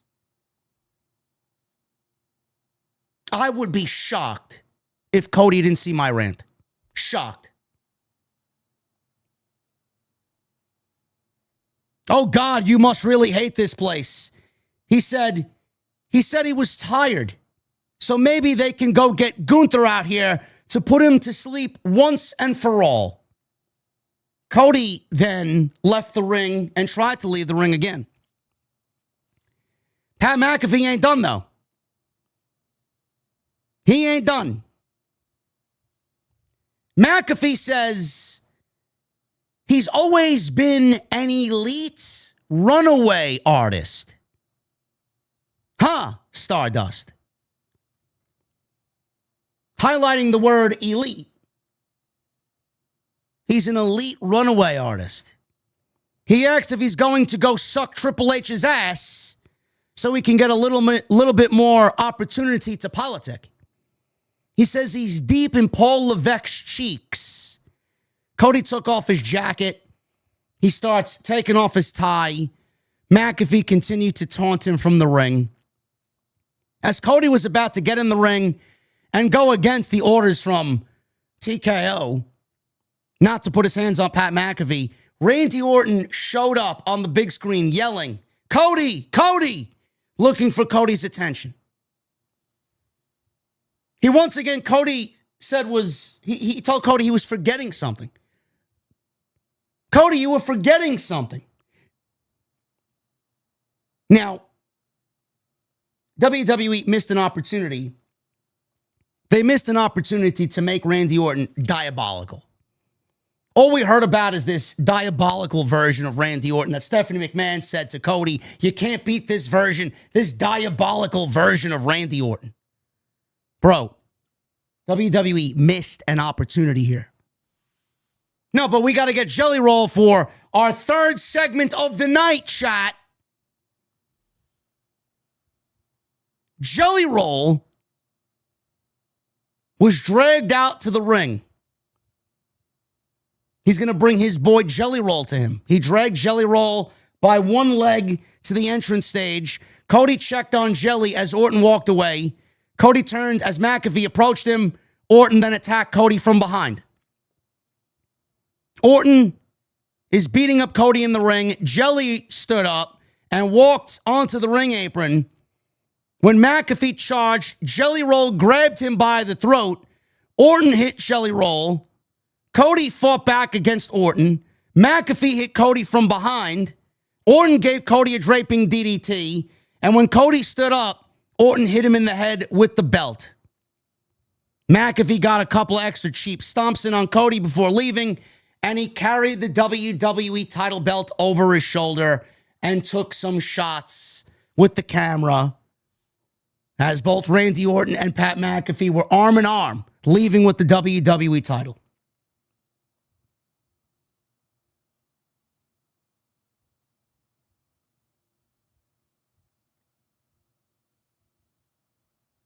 Bro, this is the most... By the way, what I was talking about instead of Jelly Roll, bro, they missed a huge opportunity for Randy to drag out Brandy Rhodes. Brandy Rhodes from the fucking tour bus. WWE missed an ample opportunity to bring back a diabolical version of Randy Orton. If you wanted to save this fucking angle and put that personal spin on it so that we could so desperately wash off the fucking terrible of Pat McAfee, it should have been Brandy Rhodes that Randy Orton dragged out to the stage. Instead, it was fucking Jelly Roll. Instead, it was Jelly Roll, which does nothing but prolong the torture and absolutely continue to give this shit life after WrestleMania is over. WWE is going out and having Pat McAfee say to everybody, if Randy Orton doesn't win number 15, that he leaves pro wrestling forever. But then the rumor is, Dave Meltzer's reporting that at Backlash, the plan is for WWE to do Cody Rhodes and Jelly Roll versus Randy Orton and Pat McAfee in the Backlash main event.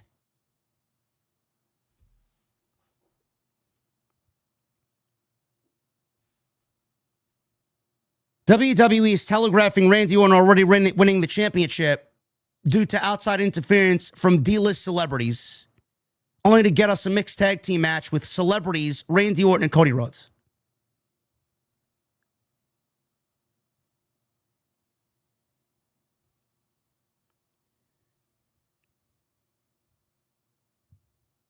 There are people who legitimately enjoying this. Oh, Pat's playing a great heel. How is Pat playing a great heel? How? Pat's been out there claiming that every aspect of WrestleMania is terrible, while taking cheap shots at the crowd tonight in San Jose, trying to deflect away from how terrible this is and trying to get cheap heat on him for playing this role that Ari Emanuel wants him to play. That's not a good heel. WWE is so fucking desperate that they're using Pat McAfee's podcast and Pat McAfee as an on-air character to sell WrestleMania tickets for a WrestleMania that WWE is to blame for it not being sold out. TKO for it not being sold out. And it's going to even be worse because now you put Pat McAfee in this situation where we didn't need him to be. 20 years of on-screen history between Cody Rhodes and Randy Orton. 50 years of active pro wrestler career between both of them. I said it last week, I'm going to say it again. You had one job. You had the most simplest of fucking jobs to do. Tell a story based on Randy Orton turning into a diabolical viper like he was in 2008. 2009, and sell us on the fact that Cody is a conquering babyface that has his family, his career, and his legacy completely tarnished because Randy Orton will do anything to get number 15. You had one opportunity to make Randy Orton chasing number 15 better than John Cena chasing number 17, and you've made it on par just as bad as what you did to Cody last year. You involved Cody Rhodes and John Cena with Travis Scott and a Rock appearance that was desperately needed to tie everything together. He opted not to show up. He went on Pat McAfee's podcast and blamed everybody but himself. Excuse after excuse after excuse.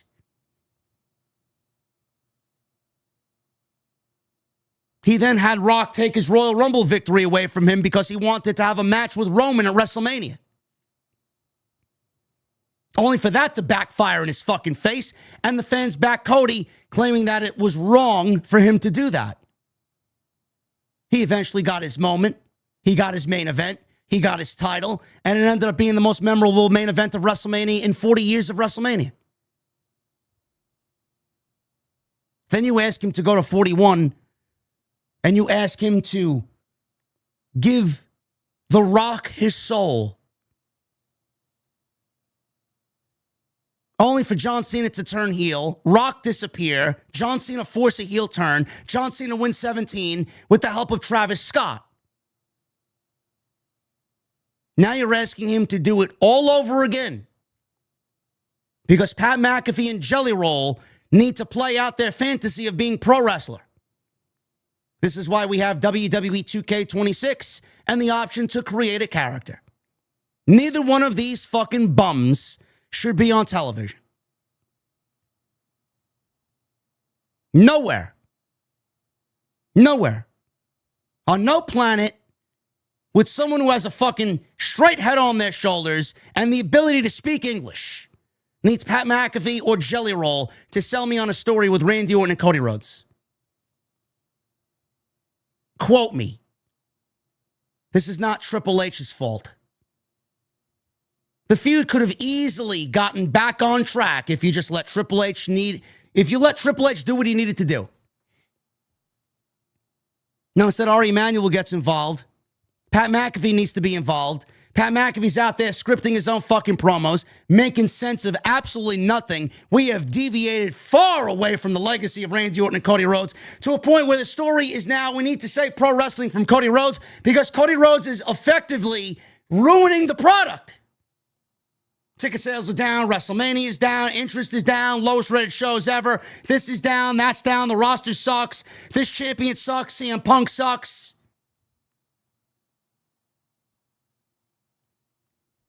This is a company that knows there is no saving anything you're watching right now. There's no saving any of it. You are actively watching Triple H throw his hands in the air and say, I'm done. I can't save this. My original vision for this, my original vision for something the fans wanted for 4 fucking years since Cody got here has now resulted in Pat McAfee and Jelly Roll teaming with Randy Orton and Cody Rhodes. All of what you're watching, let this sink in, chat. This is the reality of the situation. What you are watching is not about number 15. It's not about the main event of night 1. It's not about Cody and Randy. It's about how we get to Cody and Jelly Roll versus Pat McAfee and Randy Orton. If that's the civil war that you are fantasizing about, then you can shove that fucking bullshit straight up your fucking asshole. That is awful. Every fucking bit of it is fucking awful.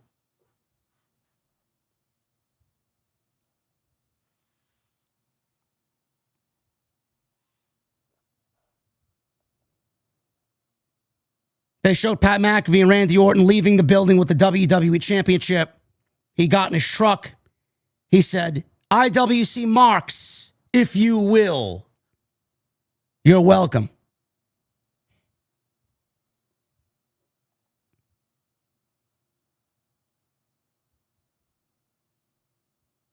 This is the worst television of the entire year. It is shocking how Ari Emanuel, TKO, and everybody at WWE, upper elite, the upper brass, doesn't realize that they are the most embarrassing thing in the entire fucking industry right now. But they don't care. They're making more money hand over fist. They don't fucking care. But when WrestleMania doesn't exceed 42,000 tickets on each night, they have nobody to blame but themselves. And the biggest thing that we can do as a fan base, I don't know how many people are going to end up listening to this. If you are one of those people that are thinking about going to WrestleMania now because there's 25% off night 1 tickets, don't. Don't. That's what they want you to do. For all the fucking people that spent money on full price tickets. Sure, they're sitting front row, second row, third row, fourth, fifth, sixth, seventh, eighth. But now they're giving tickets away because they desperately want the stadium to look full. They want the stadium to look full because it's going to hurt their feelings and it's going to hurt their egos that maybe they aren't the best game in town. The biggest thing that we as a fan base can do is to say, fuck you, I'm not buying any tickets, no matter how much price you're willing to slash.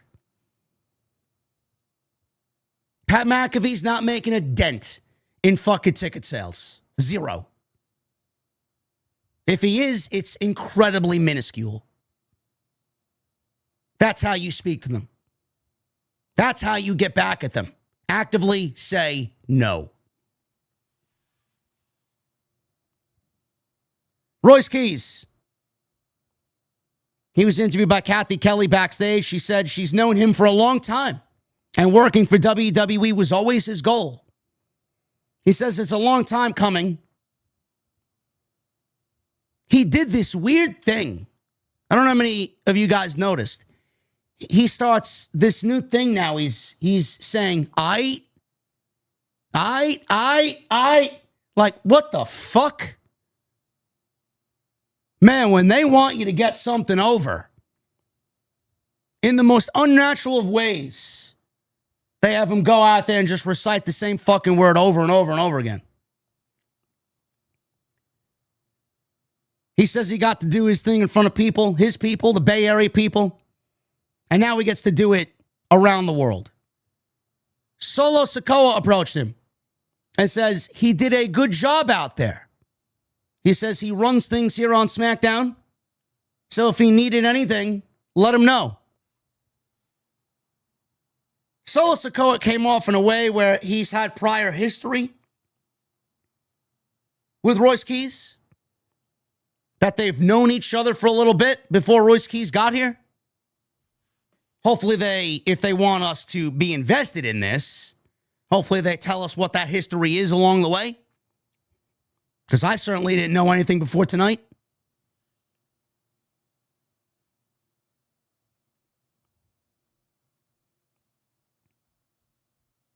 How much worse could it get after the Pat McAfee segment?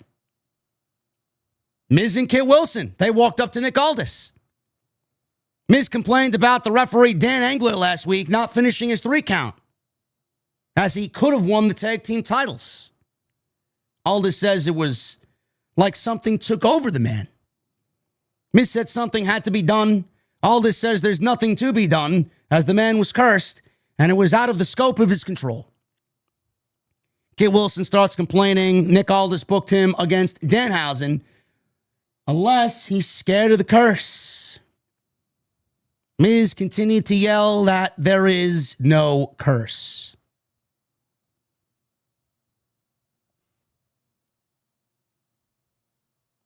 Jacob Fatu went one-on-one with Tama Tonga.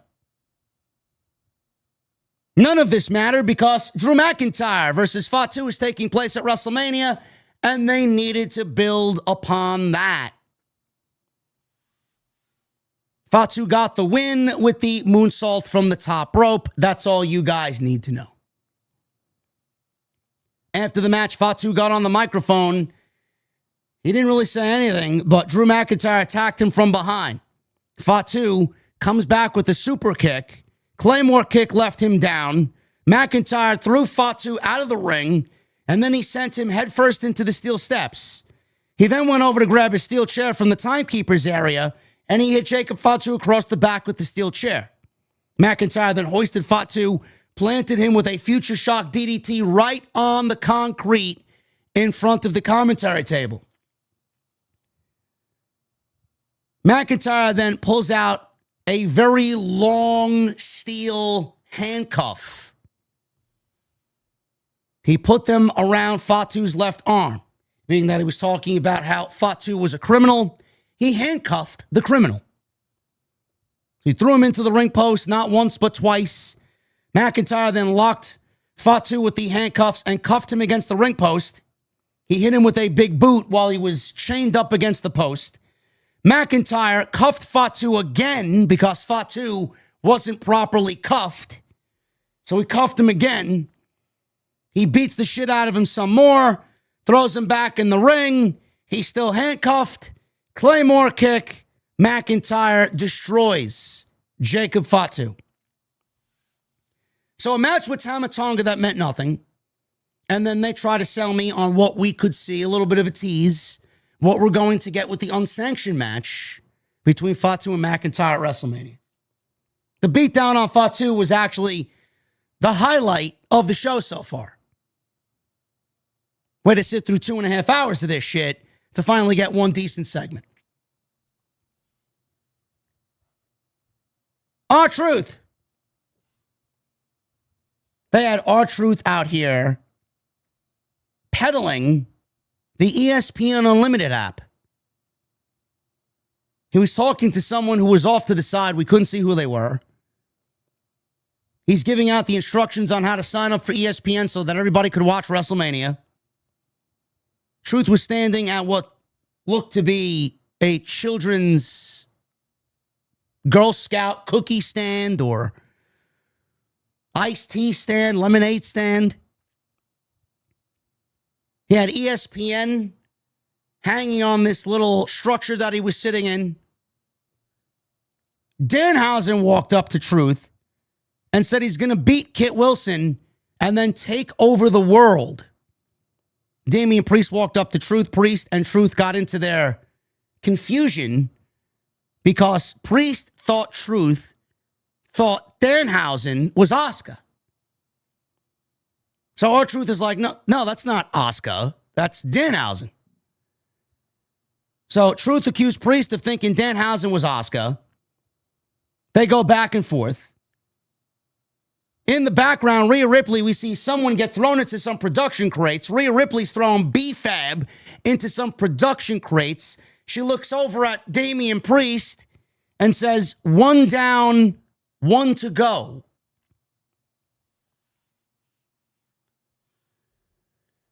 It didn't take long for them to pair R-Truth and Danhausen together in a backstage comedy segment.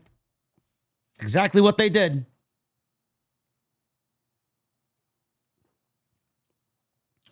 I got to get the boring merchandise going. It's coming. It's coming. Let my guy work on this new TNT design that we got, and then we're going to do the boring design. Sami Zayn. He made his way out to the ring. He got a very negative crowd reaction. He says he senses people want change. He said even Cody told him he might have to change to get ahead. He said Orton told him to be more cutthroat. His fans are booing. He said that sounded like some of them want to see some change as well. He says they need to understand that his entire career, he has strived to give them something more than a hot t-shirt or a catchphrase or a viral moment. I've tried to give you myself, something real, my mind, my heart, my soul. He says he's not dumb and he can hear people booing, but that still means something to some of the fans. He asked the booing fans what he actually did. But then he says he didn't care that they were booing. He wants to know why they're booing, but then he says he don't care why they're booing. He says his true fans, his ride or die fans, where are you guys? They clearly weren't in San Jose. He says he knows they're in the house and they're watching at home. He says fans will have his back no matter what. He then said the pressure is off and the anxiety is gone. He said whether you like it or not, in 9 days I'm walking into WrestleMania as the champion and he'll walk out as United States champion. So Trick Williams' music played. Lil Yachty comes out with him. We hear a ba-boom. Lil Yachty dropped his microphone. And during Trick Williams' entrance, you got the fog machine kind of fogging the stage, and Trick is circling around on that platform they got for him on the stage. So Lil Yachty, he drops the microphone, and he's scrambling to find his dropped microphone. He eventually picks up the microphone. He starts yelling, "What?" during Trick's theme. I didn't know we need to make Trick Williams' theme sound terrible. Why is anybody singing over Trick's theme? Let the fans do that job. We don't need Lil Yachty to do singing over Trick's theme.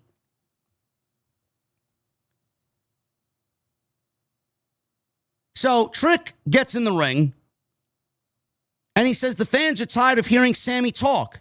He says he whines and he can't get the job done. Sami is listening to Trick, as Trick told him that Sami hates him. He thinks Sami hates him.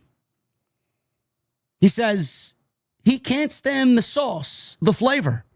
He says he didn't spend 20 years to get this spot, but he's called the Anointed One. He says whether you like it or not, he's going to beat his ass at WrestleMania. Let's talk about it. Everybody loves Trick Williams. Sami says he disagrees. He says he doesn't think the fans love him. I thought he was actually going to go on there and say, everybody loves your theme music. They don't actually love you. He says he doesn't think the fans love him. He says he's been around 6 months, maybe that. It's more like 4. He says they like him and have a crush on him and are infatuated with him. He says he's charming and he walks the walk and he dresses like a 1970s New York pimp. What's not to like? He told Trick to take his sunglasses off and look him in the eyes. He says he can make all the ginger jokes he wants, but he's going to face a WrestleMania main eventer next weekend, and he'll drag him into the deep waters. He says he hasn't shown him anything yet, so they'll find out real quick if he can walk the walk or just talk. Lil Yachty says he sounds like a hater, and he said there will be a new United States champion. Matt Cardona then fucks up the segment. He comes on out to absolutely zero reaction. But man, Sami Zayn is legitimately getting booed. WWE had to do nothing. The amazing thing about this Trick Williams and Sami Zayn problem is WWE didn't do anything. They didn't change Sami Zayn. They didn't change Trick Williams. Triple H let these guys go out there and be exactly who they are. They're loving Trick Williams for who he is, and they're hating Sami Zayn for who he is. He let the fans dictate who to cheer and who to boo. I think it's pretty simple that I think the WWE fan base is tired. That's what it really boils down to. The WWE fan base is fucking tired. They look at Trick Williams. He's new. He's fresh. He's young. He represents the future. The fans aren't stupid. So when you see Trick Williams and Sami Zayn, you as a WWE fan, a disgruntled fan, a lifelong WWE fan that wants the product to move and change and get better and grow. You look at Trick Williams, you look at Sami Zayn, who are you going to cheer for? You're going to go with the young guy. You're going to go with Trick. Because that, in the eyes of the fans, is where the product should be going. Guys like Trick. Sami is tried and true. Sami is one of Triple H's loyal, trusted soldiers. Sami's been here forever. Through the heyday of Black and Gold, to the Bloodline story, and him wanting the World Championship now as a solo competitor. Fans are tired. No matter how good Sami is, fans don't want to see Sami because all we know is Sami. When the fans want change and they're looking for change and they want something new, they're going to gravitate toward Trick Williams. So Triple H just let these guys go out there and be themselves, and the fans are telling you exactly what they want. Just listen to the fans. They will always tell you what they want and what's best for business. Which is why TKO butting their nose, sticking their nose in WWE's creative business now is harming the overall product. Sami is not boring. I could see why people think Sami is boring, but let's call a spade here. Sami Zayn has been one of the more intriguing characters on a fucking absolutely dog shit Friday night show. Him showing his emotions towards Cody and Randy and not knowing what to do or who to be. Sami's not going to have to change much of anything. If they keep Sami the way that he is right now, delusional, speaking the way that he is, that's going to be more of a heel than anything Sami Zayn could do. I just don't think Sami right now, they had a moment. That moment was going into WrestleMania 39 season. Sami's moment to win the WWE Championship was in Montreal at the Elimination Chamber, going into WrestleMania 39 season. Wrong place, wrong time for Sami Zayn. Sami now 3 years later, winning the WWE Championship is not going to feel the same. It's not going to hit the same. It's not going to look the same. That ship is gone. The fans are telling you exactly that. That ship has sailed. We don't want that. Trick Williams beats Matt Cardona in 13 minutes. They showed Sami watching at ringside. Sami stepped onto the ring apron. Yahtzee yanked Sami Zayn off the ring apron. He then delivered a haluva kick to Lil Yachty. Cardona scored a 2 count off a distracted Trick at this point because Trick was looking at Lil Yachty just piled up on the outside after a haluva kick. It was at that point Trick went on to win, and he beats Matt Cardona in 13 minutes with the Trick shot. Doesn't really matter. Matt Cardona's a loser. Trick Williams is going to WrestleMania and more than likely will win the United States Championship. Danhausen. He went one-on-one with Kit Wilson. At this point, I was questioning, why am I spending my Friday night like this? Who asked for this? Why is Danhausen wrestling on Friday night? Is this what this show has fucking degenerated into?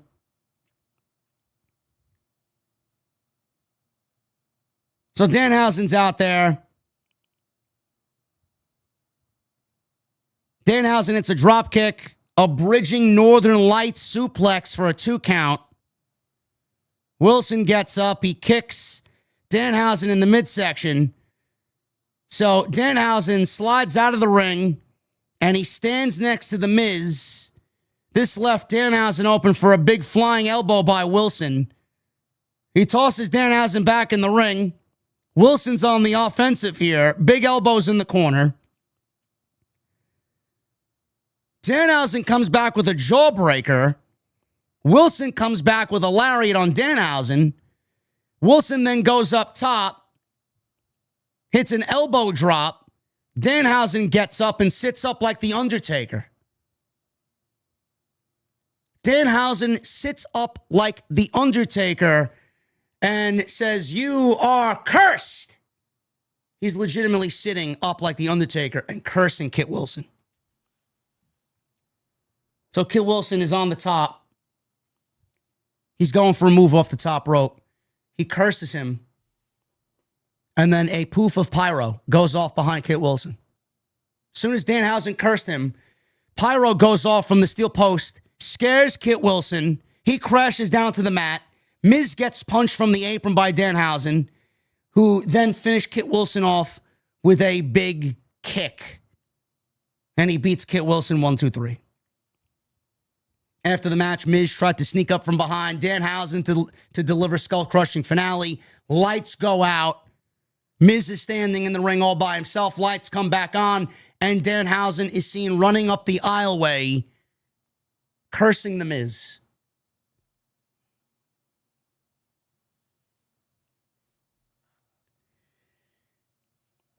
You know, I had people tell me on social media that this was their favorite part of the show.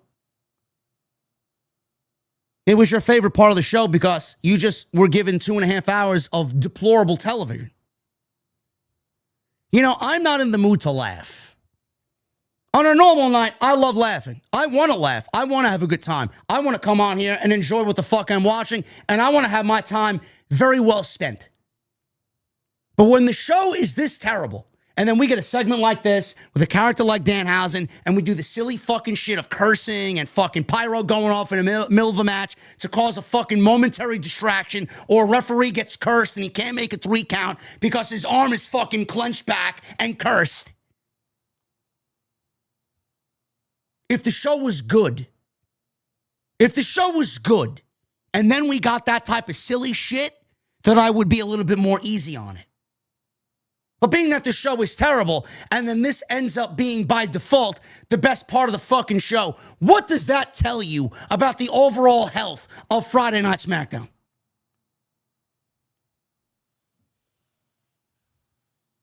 Danhausen has been entertaining. Danhausen is entertaining in small doses. But when the show is terrible and then we get this shit, that doesn't mean it's good. It means the creative is fucking lost. The creative is clueless.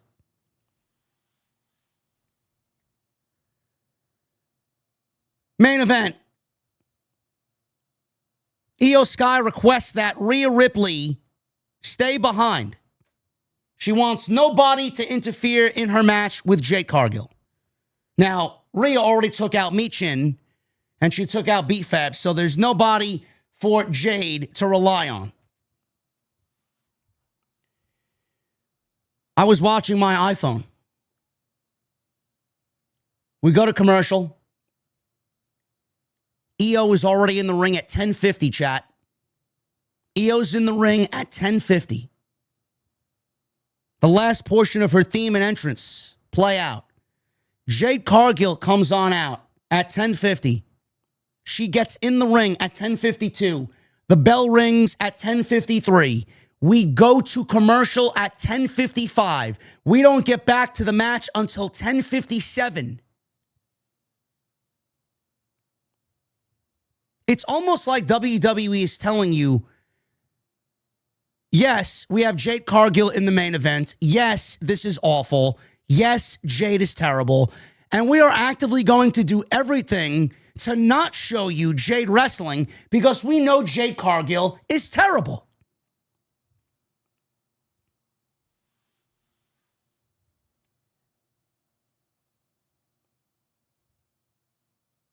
So Io goes up to the top rope. She was caught by Jade, overhead press by Jade. Io reverses the overhead press into a sleeper. Jade gets out of that. Io slides down Jade's back. Jade went for the big pump kick, turns it into a roll-up, did Io for a 2 count. Cargill gets a power bomb on Io. She goes for a cover and a 2 count. Cargill then gets Io in a choke slam, and that turns into an Io double stomp. Jade's down. So Jade rolls out of the ring. She was hit with a moonsault from the apron by Io, that big acai moonsault she does. So both ladies are outside. It's 11 o'clock now. So either WWE mismanaged their time or USA gave them an extra 2-minute overrun. I don't know. So after the big moonsault, both ladies are on the outside. Jade dropped Io onto the steel steps face first. Throws Io back in the ring. Big pump kick. Jaded, and that was it. After the match is over, Jade got a chair. Rhea Ripley ran out, saved Io, and Jade does not do any more damage to Io Sky. Jade Cargill beats Io clean. Your friendly reminder that Io Sky has no WrestleMania match, and this year has been tasked with putting Jade over. This show is fucking garbage. This show is terrible. Absolutely fucking terrible. It's mind-boggling. It is unprecedented, as I said earlier. It's almost impressive to see how WWE is actively making each and every week of Friday Night SmackDown worse than the last. It's unbelievable to me. Pat McAfee cut a worse promo than he did last week. None of it made any sense. He didn't tie up any loose ends. He didn't get things back on track. Cody Rhodes basically uttered everything we said here last week. The story is not about number 15. It's not about the rich legacy and the history of Cody Rhodes and Randy Orton. It's now about Jelly Roll and Pat McAfee, and how do we get Jelly Roll and Pat McAfee to team with their respective partners for a big celebrity WWE tag team match at Backlash. Ari Emanuel and TKO have fucked up the Night 1 WrestleMania main event. While Triple H, he throws his hands in the air. He knows none of it makes sense. His writing team knows it doesn't make any sense. They all know that if they try, there's no fucking way they can make sense out of anything that happened. This is a company that has given up, chat. A company that has absolutely given up. As has my voice. Thank you guys very much for a great stream tonight. You guys hit 1,100 likes. You guys had 3,400 of you in the venue tonight. You guys are awesome. Absolutely awesome.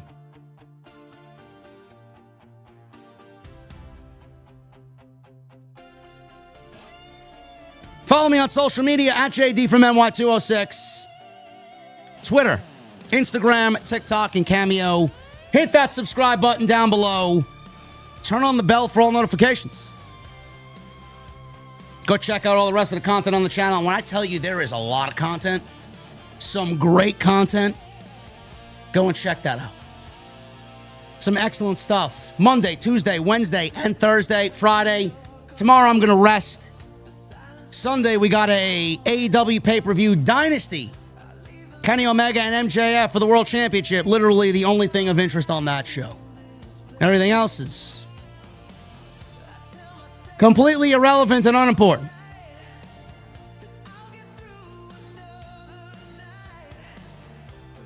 Super chats are open. Get them on in. We're going to read through them in just a second. But tonight, I got to shout out my sponsor, Mars Men. So let me get this straight. We just went through WrestleMania season. We got 1 week to go. Biggest time of the year. World title on the line. Randy Orton, Cody Rhodes. And the follow-up from what we saw tonight is Orton teaming with Pat McAfee against Cody Rhodes and Jelly Roll. That's the plan. This is what we're doing coming out of WrestleMania. This is what happens when there's no energy, no direction, no edge. Everything just feels off. It feels forced. Like you're going through the motions instead of actually firing on all cylinders. And I swear, that's just not with wrestling. That's real life, too. There was a point where I felt like that myself. Same routine, same schedule, but everything felt heavier, slower. Like I just didn't have that same drive anymore. Try watching Friday Night SmackDown. And you start thinking, what's changed? So I start digging into the YouTube algorithm and the rabbit holes that we find ourselves in late at night. And you see a lot of guys are starting to feel that shift in their 30s. Energy dips. Focus isn't the same. You're just not operating at your peak. That's when I found Mars Men. And what stood out to me is that it's designed to help your body actually use what it already has. Because there's this whole thing where your testosterone can kind of get locked up. It's like having a stacked roster and nobody's being used correctly. AEW. Mars Men is built to support that balance so you can actually show up like you're supposed to. No needles, no synthetic stuff, no long-term dependency. Just real ingredients, things that are designed to support energy, strength, and focus. And for me, it's just consistent. No crazy spikes, no crashes, just steady energy throughout the day. That means better focus, better workouts, and I feel like I'm dialed in again. Which is more than I can say for that Backlash rumored main event. That's just a different conversation. It's made in the USA, third-party tested, and they offer a 90-day money-back guarantee, so there's no risk in even trying it. Now listen, this is the important part. For a limited time, our listeners get 50% off for life, plus free shipping and 3 free gifts at mengotomars.com. That's mengotomars.com for 50% off and 3 free gifts when you check out. And it's also available on Amazon. So after you purchase, they're going to ask you where you heard about them. Please support JD from New York. And where you heard about it, right here on Off the Script.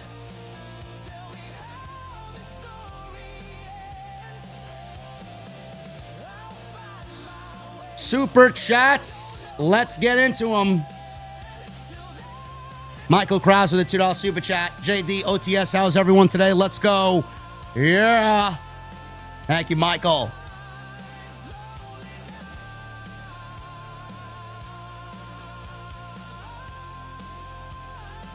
Jay Gordo with a $10 super chat. What's up, JD? Is it great to be alive on a Friday night inside my mother's basement or what? God bless, bro. Also, there's an AI video. I saw you owning AEW. I don't know, but go check that out. OTS for I've seen all those. I don't know who's behind them, but I think they're quite funny. Actually, before I play the next song, I want to shout out these two guys, because anytime there's a massive bomb in the chat,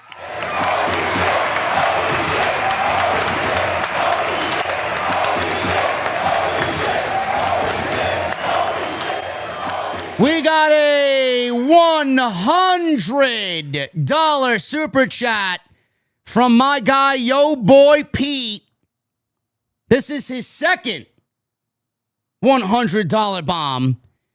I haven't even watched SmackDown yet, and I'll come back to this video after, but I wanted to come on here and ask you, JD, and the rest of the OTS family, what the fuck is everyone drinking? And then he comes up here again and says, I want to shout out JD along with the OTS venue. For anyone that this might be their first stream of JD's, I encourage you to join me and the rest of the OTS family, as JD is the realest in the community for next weekend's WrestleMania and your future endeavors.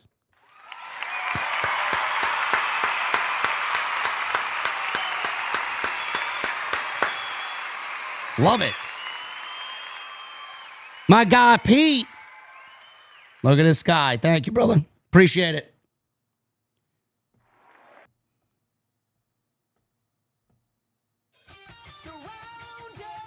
CM Punk fan with a $20 super chat. Name your top 5 greatest WrestleMania matches.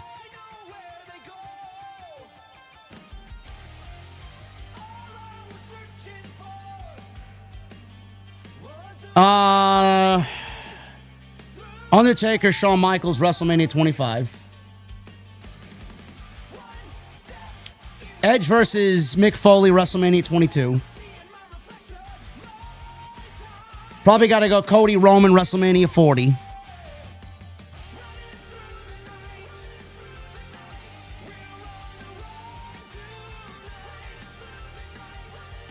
Stone Cold versus Bret Hart, WrestleMania 13.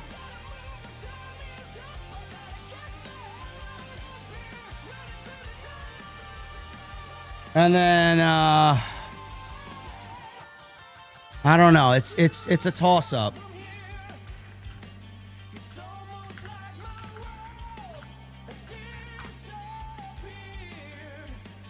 I'd probably go Shawn Michaels versus Kurt Angle.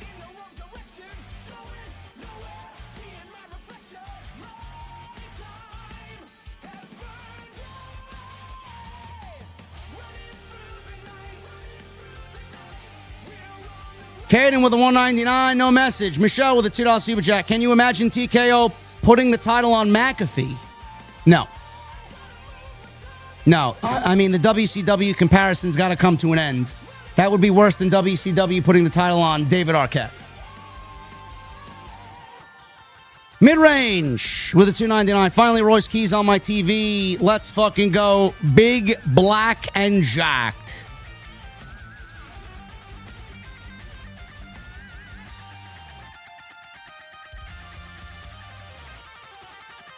Fast Eddie with a $4.99. Best wrestling channel on YouTube. Much love, brother. Thank you, Eddie.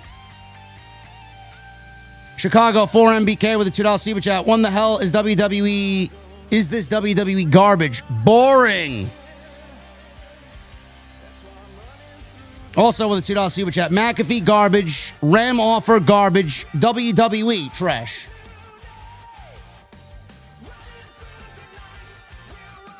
Baltimore Jackson with a $1.99. McAfee mocking Cody's song was hilarious. Was it? I didn't laugh about anything he did. Kid Chaos with a $4.99. 2 weeks till Mania. Cody got bloodied, nut-shotted, and we're still talking. What are we watching? Who booked this? Ari Emanuel wanted it. Triple H is not booking shit. He's given up.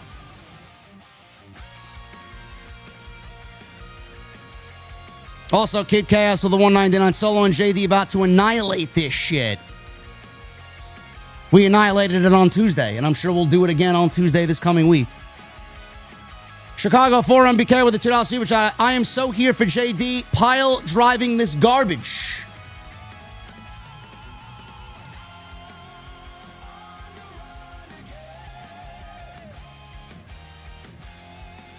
Adam Strange with a $4.99. Fire everyone and let's start from zero.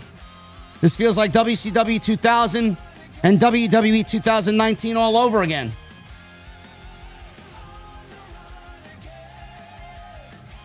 Bro, I have a very, very bad feeling that something terrible is going to happen in the next 18 to 24 months.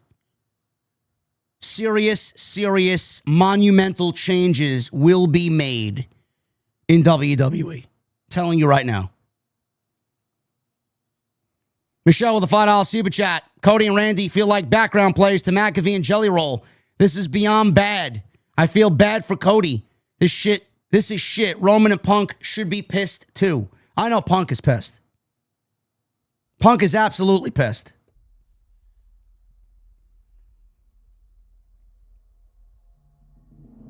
Josh Carlos with a $4.99.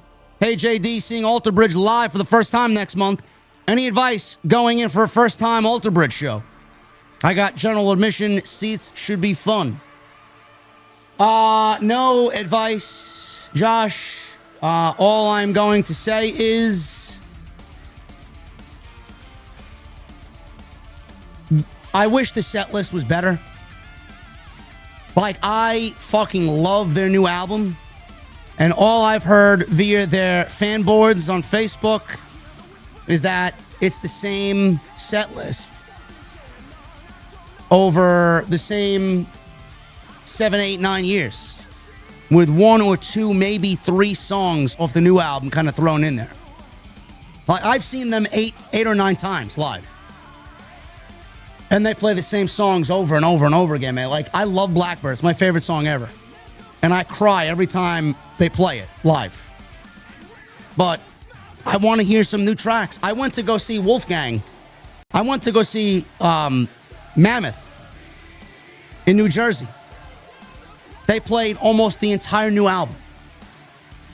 I wish Alter Bridge would do that. Man, I would kill to see Slave to Master live. If you're a fan of their older stuff, get ready to hear a lot of older stuff. A lot of fan favorites. I just wish they'd play more of the new stuff. It's Ivana. $4.99. Fire TKO immediately. They're doing more damage than good. Brock Oba is officially my night 1 main event. What was that? Well, Ivana, it can't be the night 1 main event because they're opening night 2. But yes, I would absolutely consider this my main event as well. Certainly more so than Cody and Randy. Lauren with a $2 super chat. Pat's surprise was a 25% off WrestleMania ticket. Orton gets laid out next week, wins at Mania. Well, the fact that they telegraphed this tag team match at Backlash and Pat McAfee said he'd be going away if Randy doesn't win, I'm assuming Randy's going to win with the help of Pat McAfee. For Illuminati with a $10 super chat, Pat McAfee is genuinely sabotaging Randy Orton and Cody's reputation the longer he's attached to them and stealing the championship. What are we watching? Where's my Men in Black neuralizer?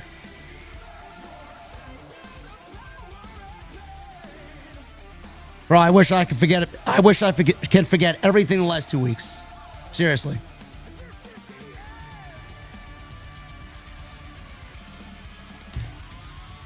Pardon me, chat. I have to take one of my voice drops. These things are delicious, man. These one-shot voice drops. I don't know what happened to my voice, man. Maybe all that ranting over the last 7 days has finally gotten me.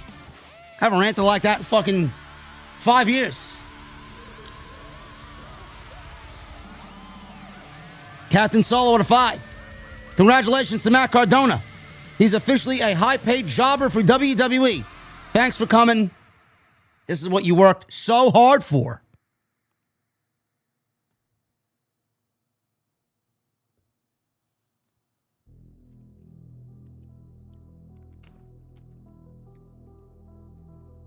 Adam Strange with a 199. How does the company come back from this? They don't. They don't. It's already over. It's dead. The appeal of it was never going to be there.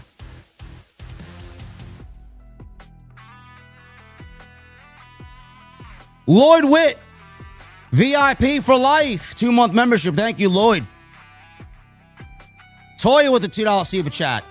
I hate this show. You and everybody else, Toya. Lauren with a $2 super chat. The fact that TKO is ruining Randy Orton is sad as fuck. Randy Orton needed to RKO and punt McAfee after Mania.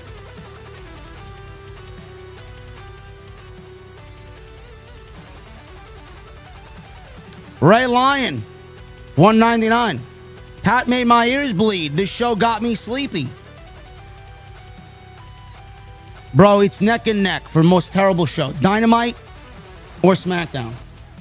SmackDown may edge it out just based on what's going on currently.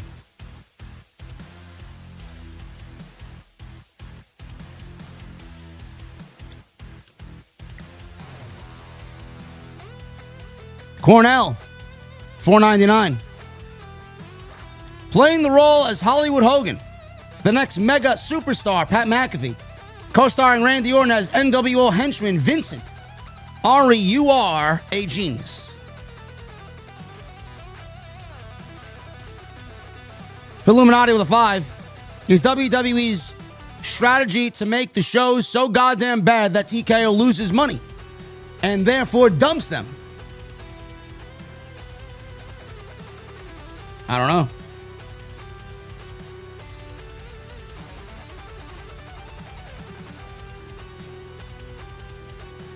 I can tell you they've given up, though.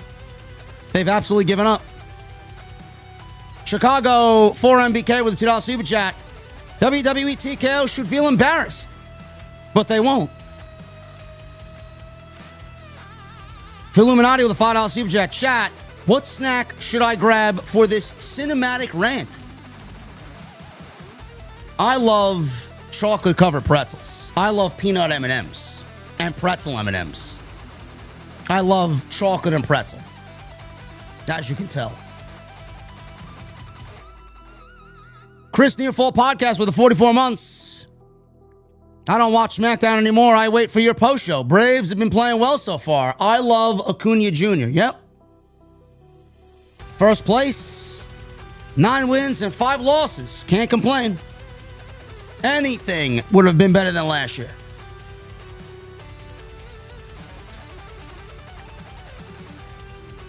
Eric Beltran with a $4.99. This is cinema. We make Marvel movies. New era this, new era that. This show fucking sucks. I can't anymore. Triple M.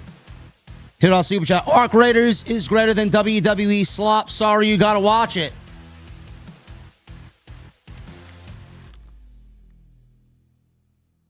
Bro, I very much wish I was playing Arc Raiders.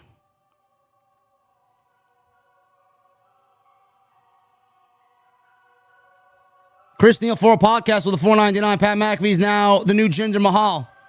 Remember, Mahal destroyed SmackDown in 2017. Pat McAfee is now the new Jinder Mahal of 2026.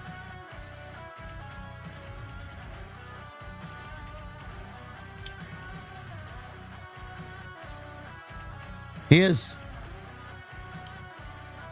Fallen Exposure with a $2 super chat. Fallen says simply Jelly Roll.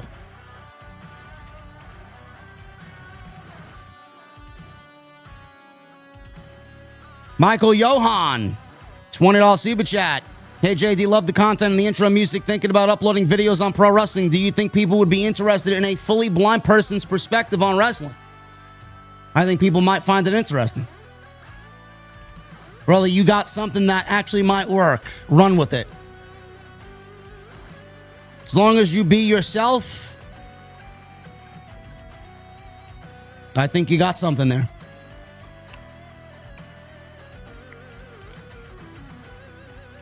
Tay with a $4.99.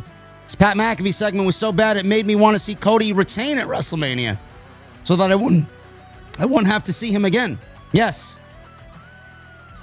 I'm praying Cody wins. Praying. Just so that we rid ourselves of Pat McAfee. Batman 8845 with a $5 super chat. JD, I'm done with WWE. Triple H is lazy and uncreative, and TKO are greedy bastards. His company has become a joke. WrestleMania 42 is a failure already. Monetarily, it'll probably be more lucrative than last year. But their egos will be bruised because they didn't put as many people in the venue as they did last year.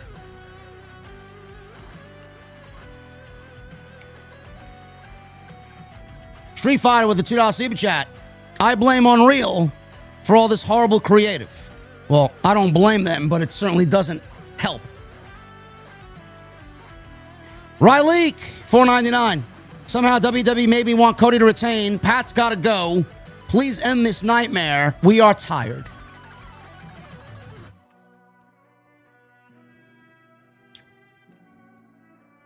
A lot of people want Cody to retain. A lot of people. Platinum Pete, $4.99. Less viewers, less tickets being bought, less merchandise being bought, but Pat McAfee and Jelly Mold are the key to fixing this. Brilliant. Delusional, Pete. Delusional.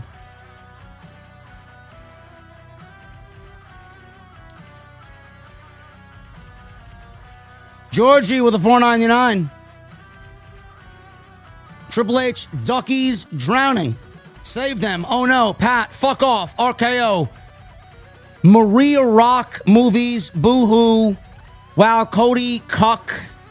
TKO greed. Nah, Rikishi, ass slam. Bruce is big. This sucks.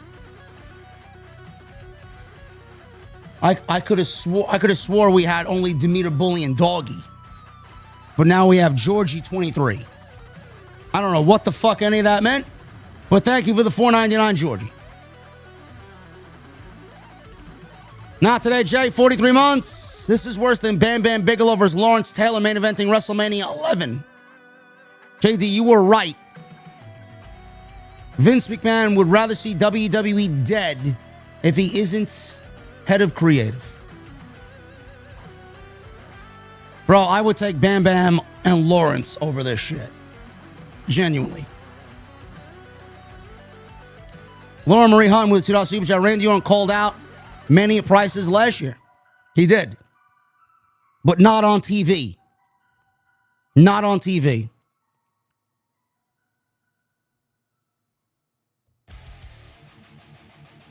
Joseph Taylor. $9 super chat. SmackDown is boring. Minnie Portable has been crashing out about Pat, even though she probably likes it. 2004 SmackDown was so much worse than 2017 SmackDown. Oh, yeah? I wasn't around in 2004.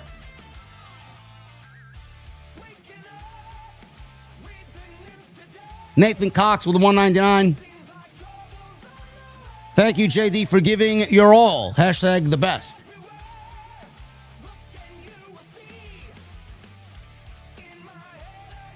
Hitronic with a $4.99. Best part about watching you, you're always right every time. Well, Cody thought I was right too, being that he took some parts of my promo to apply it to his own. Chicago 4 MBK with a $5 super chat. What the fuck is WWE creative drinking, smoking, or snorting? I don't know, but I don't want any part of it. Simply the Pope, 47 months. Thank you, brother. Luca, 12 months, 1 year. And WWE gets worse and worse and worse. But you and the OTS community remain awesome. Here's another year. El Ononico says, hola, amigo.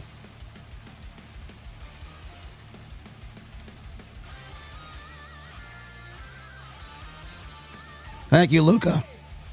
Caesar with the 2 months. Hi, JD. EO versus Oscar would have been perfect for Mania. Also, they could just put Raquel and Roxanne in a fatal 4-way if the Bellas need to be replaced. Another one. Sure.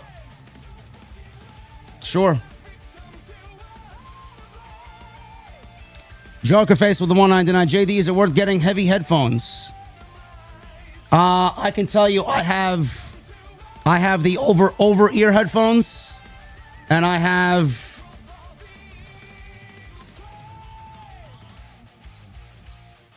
the heavies over ear, and I just bought the earbuds. I've had the earbuds for 3 months now. I love the earbuds. I would say go with the earbuds. The Apple earbuds or like Sony, they always fall out of my ear. The heavy earbuds, they fit so snug in my ear. It fits perfect. I love it. I would recommend them completely.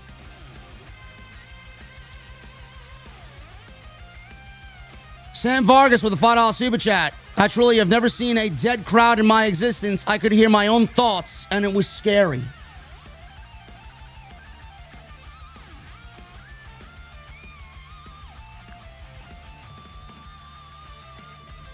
Salty Trainer with a $10 super chat. WrestleMania did 61 night 1 and 63 to 64 night 2 last year. They are losing 40K ticket sales over 2 nights from last year. Fuck them. They got greedy. They'd rather save the $7 million in tax credits, and they'd rather jeopardize running the show in the same city and state back-to-back years. All while raising ticket prices and then giving us Pat McAfee. Fuck him.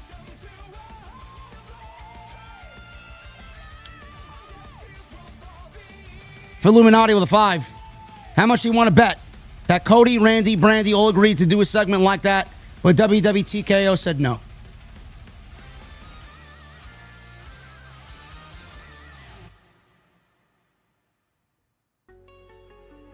Survivor with a $6.99, sending you some change so you can get some cough drops, JD. Thank you for what you do. Not feeling good right now. Not feeling good. My voice is shot. Which is weird because I was good on Wednesday. Friday, I'm not.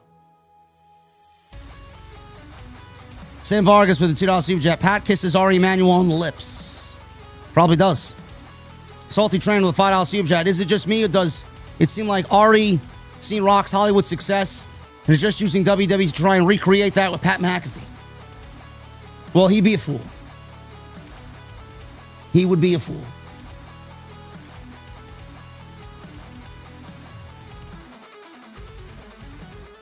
Colin with a $4.99. Triple H might have to help out the production. They haven't built the WrestleMania stage yet because of Bruno Mars concert at that stadium.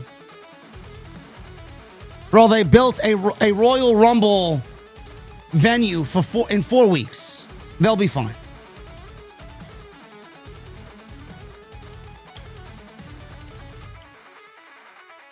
Sticks Boy with a $1.99. Looks like Solo and Hobbs trained together. Well, hopefully they explain that instead of us pondering what the interaction was about.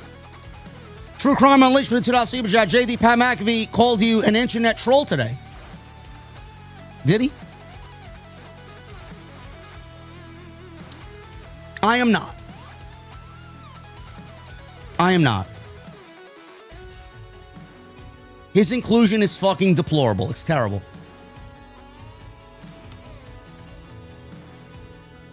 An internet troll that did 80,000 views on my SmackDown coverage last week.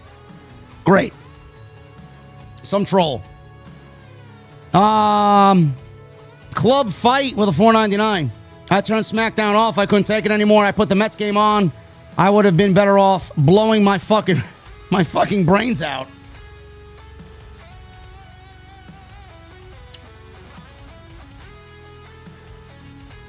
Take it easy, Club Fight, please.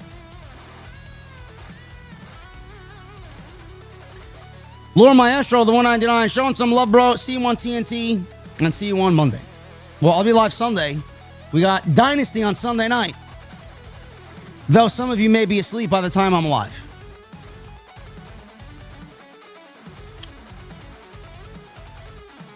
Harpreet, $6.99. Hey, JD, even though Jericho has signed with AEW, do you still think a WWE return is possible in a few years? Also, will Sandman Sabu ever be in the Hall of Fame? I don't know about Sandman and Sabu, but the only time Jericho returns to WWE is when he gets inducted into the Hall of Fame.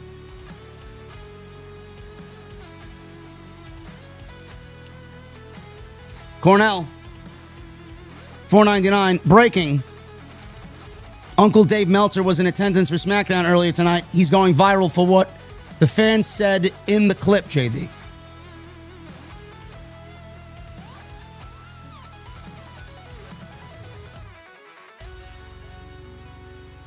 Hey, listen, if I have to take Sunday off and not cover Dynasty, I got a big week coming up. I'm gonna need to rest. Definitely gonna need to rest. Todd French for the $2 super chat. Matt comes out and fucks up the program. Bro. Laughing my ass off.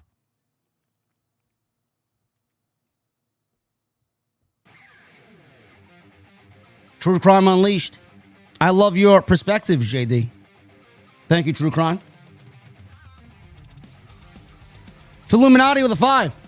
Got to get the basics right before you get to the fun stuff with the people like Danhausen and R-Truth. Yeah. I agree.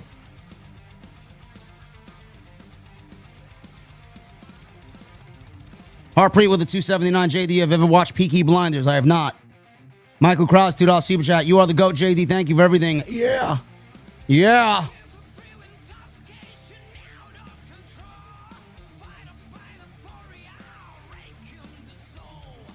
Dan Lazaro with a $2 super chat. McAfee looks like a healed burn victim. That's a funny way to put it. Yo, boy, Pete, thank you again for the generosity tonight, my brother. Justin with a $4.99. I've been a fan of WWE since 1987. I've tried. Tonight, they lost me. Tell that to Pat McAfee. Walker Stubbs with a $1.99. I didn't watch SmackDown. Did I miss anything? No. I could tell by your voice as well. You had quite a rant. I really didn't rant tonight. Couldn't bring myself to do it. Last week, we ranted. Monday, we ranted.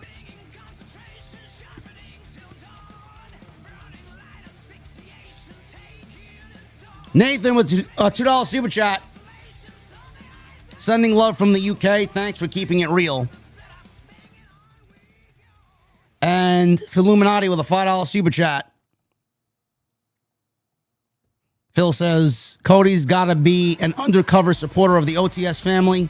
I'd be honored if a pro wrestler took my rants for their personal promos. Well, I don't know if he watched or not, but everything that he mentioned to Pat, we basically said very vehemently last week.